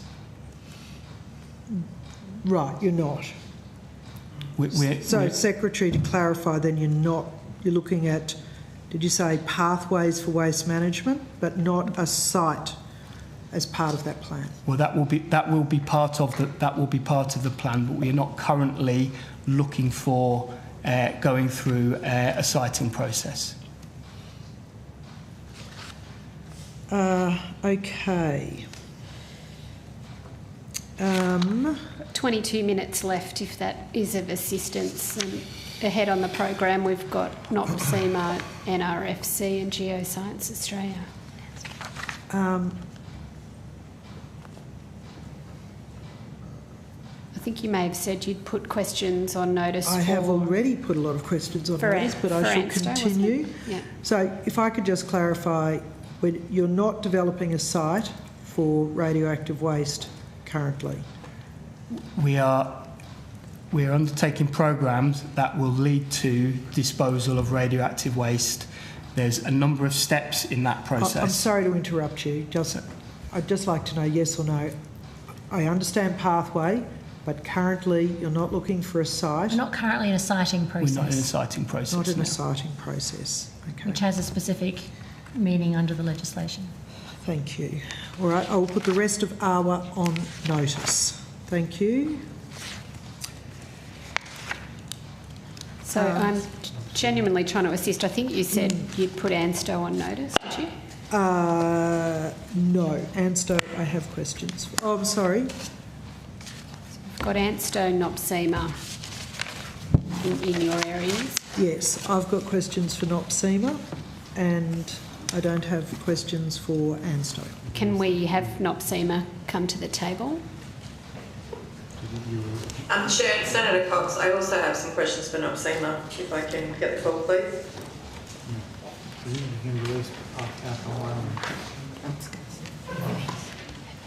We are releasing outcome 1. Thank you, Andrew.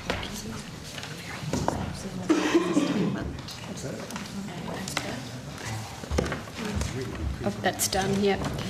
So are we... They're in that program. Andrew, are we getting anything on spillover or are we... Anyway. We welcome NOPSEMA. We table your opening statement and go to Senator McDonald. I really need to have these agencies for a reasonable amount of time. Senator McDonald, we've called NOPSEMA. We've welcomed them in a manner. We'll table their opening statement. You get geosciences on a spillover? Well, if you want to, you can. Okay, so we'll need to have geosciences on a spillover then, because we've got 20 minutes to do a 45-minute lot. Okay.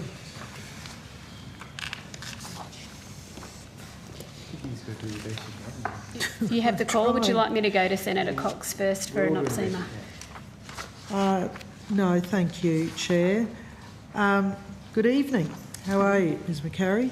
Could you provide an update on environment plans accepted in calendar year 2024? How many have been received and how many are waiting acceptance, please? Certainly can. Sue McCarry, Chief Executive Officer of NOPSEMA. Thank you for the question, Senator. Since our last appearance, I'll give you a few breakdowns. NOPSEMA has accepted 10 environment plans. We have accepted 26 during 2024 to date, and including some of those were submitted in previous years. That is compared to in 2023 we accepted 24 of those. And we currently have 35 environment plans under assessment, all at varying stages of that assessment. What is the average assessment time for the EPs accepted in 2024? Yeah, and based on 2024, the assessment time remains around 12 to 13 months as an average.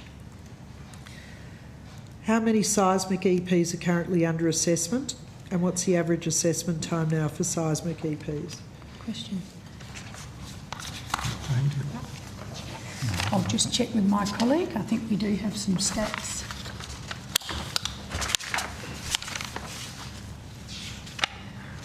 I think Mr Grieve is just entering the database, Senator, so that we can get that for you. Thank you. I'll come back to that. Yeah. We can come back to it if you like, Senator. Thank you. What is the longest period an EP currently with NOPSEMA for assessment has been waiting?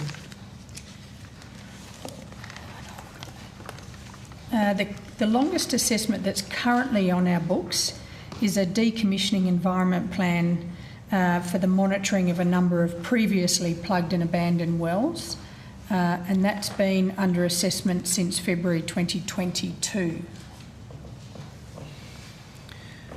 What was the average assessment time for EPs accepted in 21-22?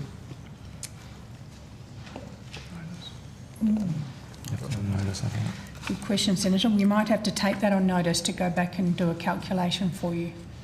I'd also like to know what was the longest period for an EP to be accepted in 21-22. Sounds like it might be that same one, hey? Comparison, we'll have a look. How many ASL are allocated to approvals within NOPSEMA?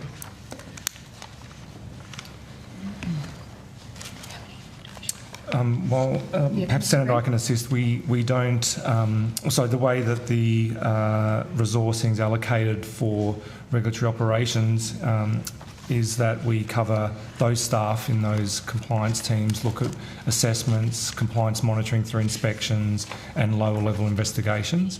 So there's no dedicated staff to only assessments. In the regulatory operations division, the numbers of staff that we have, I think we have the numbers now. Yeah, so the number in the regulatory operations divisions, of which many of those are involved in approvals, environment plans, safety cases, WOMPs, is around 102. Thank you. Can you provide the costs associated with those ASL and a medium-term profile, please? So the costs against those particular ASL? Yeah. Yeah, I'd have to actually take that on notice, Senator, and come back to you with that. Thank you. And a medium-term profile of that. Thank you. Does this mean that Mr Dutton's 36,000 public servant job cuts, that you don't think they should apply to NOPSEMA? Is that... Were they additional? Were they part of the 36,000, Minister? Well, it's hard to know how you do 36,000 job cuts without cutting services, including to the resources sector. Additional 36,000 new public servants. That's why Veterans Affairs claims are on time. Okay. So that's why 15 minutes left. That's why Services Australia things are improving. We'll look forward to continuing this at the spillover, Minister. Senator McDonald. Could you also provide these figures for the last 3 financial years, please? Certainly. How many ASL are allocated to legal services? Off the top of my head, I think we have around 6. And can you provide the costs associated with those ASL and the medium term? Over the last sort of 18 months, we've increased by 1 FTE in the legal services area. Thank you. So it was 5 previously. Yeah. How many NOPSEMA approvals are currently before the Minister? None. None of our approvals go to the Minister, Senator. We take those approvals. Terrific. Thank you. I'm sorry, the legal team, if you could provide those for the last 3 years as well, please. Certainly. What other teams are there within NOPSEMA? So our teams we just talked about the main division, which is the Regulatory Operations Division, which is our key area that undertakes approvals but also undertakes inspections and implements the compliance program, and also looks after well integrity issues as well. We have Mr Greaves' team, which is a much smaller team. It's not another 102. It's a smaller team which looks after strategic regulation and improvement. So that, first of all, interlinks with policy agencies such as DISA and DQ, because we have an interlink there, but also works on looking at the future of regulation, looking at evidence, data, the sorts of questions that you've been asking, so that we can look at how we can improve what we're doing moving forward. That's probably a very simple way of looking at it. And also Mr Greaves has investigations in that team as well. Legal you mentioned, and then we have sort of your fairly standard corporate area, which includes your HR, finance, IM&T, and we have somebody looking after our business transformation program, and then our stakeholder engagement area, which does that general communications, media and stakeholder engagement. Oh, I'm sorry, the Office of Infrastructure Regulator, which is the new area of offshore renewables. Could you provide the ASL and costs associated for each of those teams, for the medium-term profile, and could you also provide it for the last 3 years, please? Yes, I can. How many of the 36,000 new public servants that the Minister's referring to do you expect that you'll receive in NOPSEMA?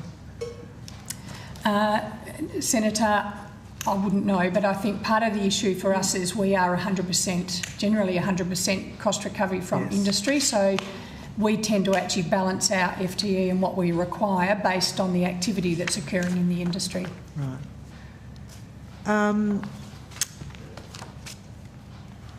Looking specifically at the approvals team within NOPSEMA, what is their caseload per ASL for this financial year? It's a good question. I can take it on notice because it would depend on how we define caseload too, because as I said, it's not just approvals.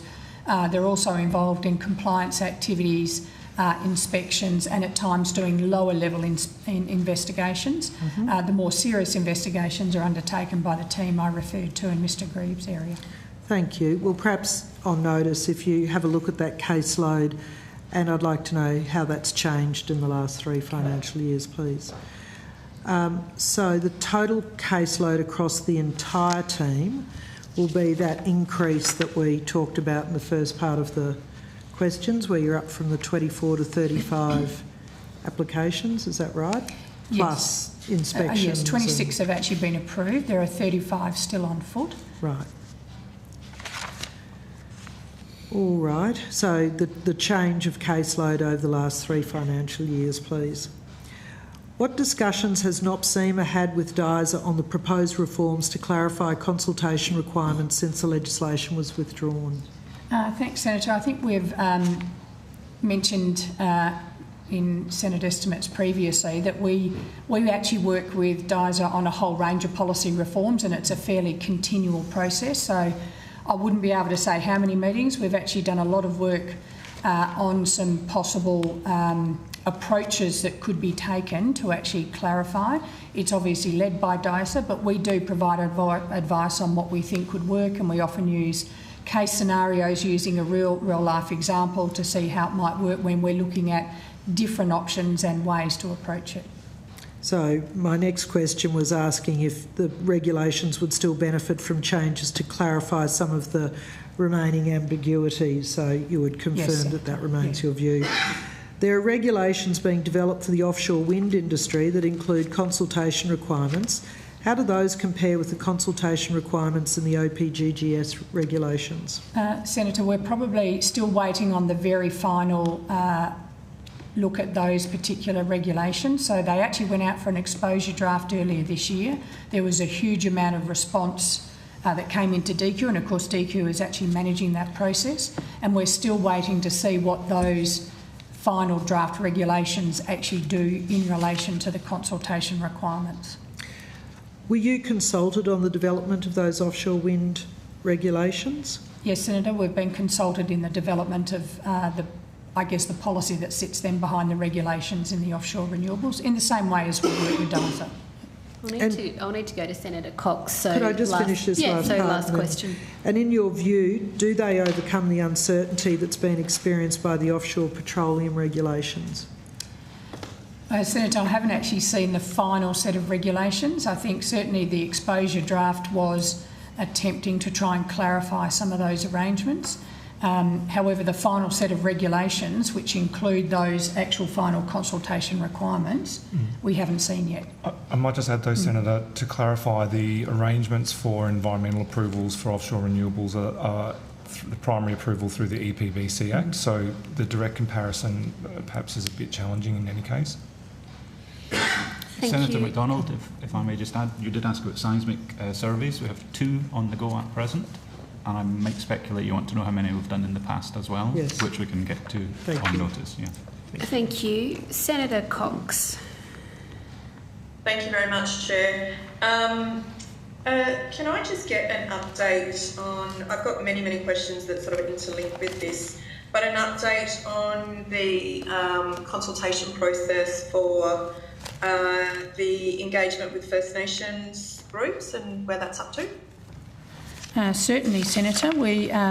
I think as we've outlined before, we have a fairly continual engagement with different First Nations groups around the country, and we've responded to you previously, I think, on notice with a list of groups, but certainly it's continued in 2024, where we've continued engagement with organisations such as the National Native Title Council, Bardi Jawi Aboriginal Corporation, Eastern Ma, Glawak, Gudjin Miring, Murajuga Aboriginal Corporation, Nagaluma,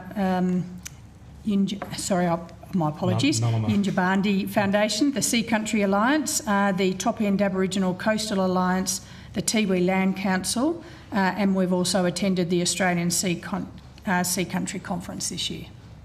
Thanks, Ms McCarry. Can I get an update on the regulatory process with Triangle Energy's project in the Perth Basin? I believe that there's been an EP that may have been submitted, in particular the consultation with traditional owners regarding the Perth Basin project that Triangle Energy is involved in. I think that's actually onshore, Senator, the Perth Basin part of that project. Oh, well, you could be right, Ms McCarry. I don't have that listed here, but it may well be. I'll skip to the next one then. You've got let off for the free pass. There's in August I had a visit from a group of environmental organisations who raised some issues around redundant offshore rigs and abandoned materials. Can you tell me what's been done in relation to addressing some of these issues, in particular some of the things? I'm not sure if you have a copy of their statement of concern. Yes, I do, Senator. We received that at the time. And probably most recently too, we have actually met with those groups, and we're due to meet with them again so that we can actually be listening to their concerns directly.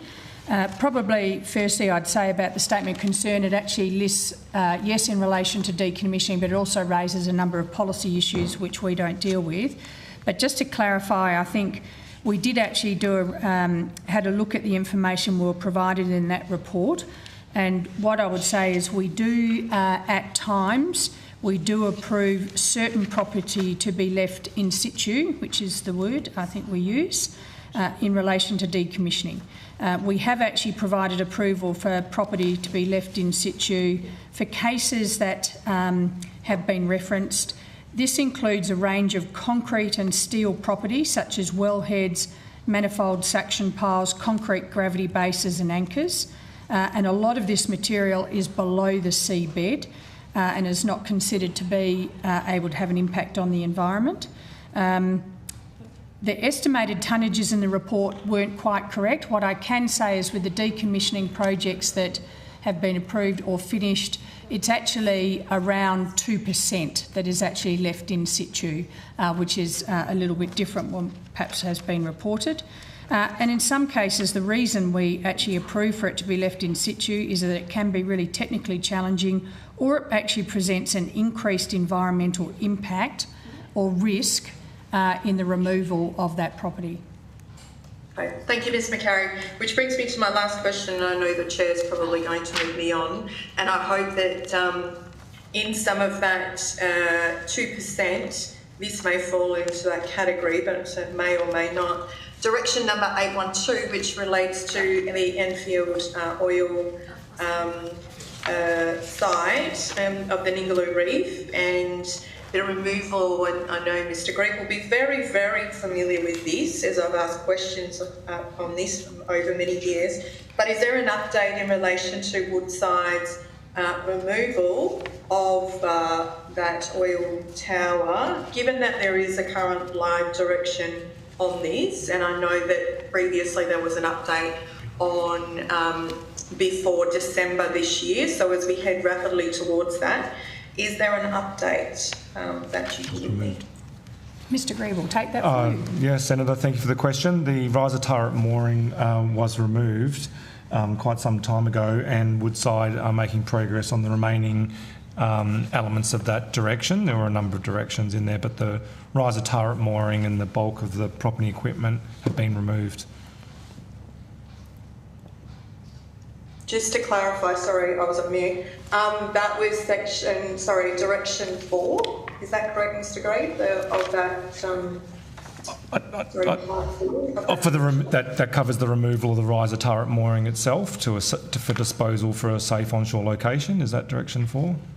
I don't have the direction in front of me. It says to make good satisfaction of NOPSEMA, any damage to the seabed and subsoil in the licensed area caused by any person engaged or concerned in those operations on or before December 31, 2025. Yeah, at this stage, I don't think we've completed the closeout of a title holder demonstrating compliance with that part of the direction. Okay, and that includes direction 3, which is the conservation and protection of the natural resources, also in the licensed area. So I think they're together, are they? Just to clarify that? Correct. Yep, correct. That's natural resources defined under the OPGGS, so it's got a particular meaning, but yes. Great. Thank you. There are all my questions. I can put the rest on notice. Thank you very much. Thank you very much, Senator Cox. The committee advises that we still have questions for NOPSEMA, NRFC and Geoscience Australia, and so a spillover will be organised for those agencies, and it being very close to 10 p.m, which is our hard marker, we thank everyone for answering our questions, and the committee now stands adjourned. Thank you.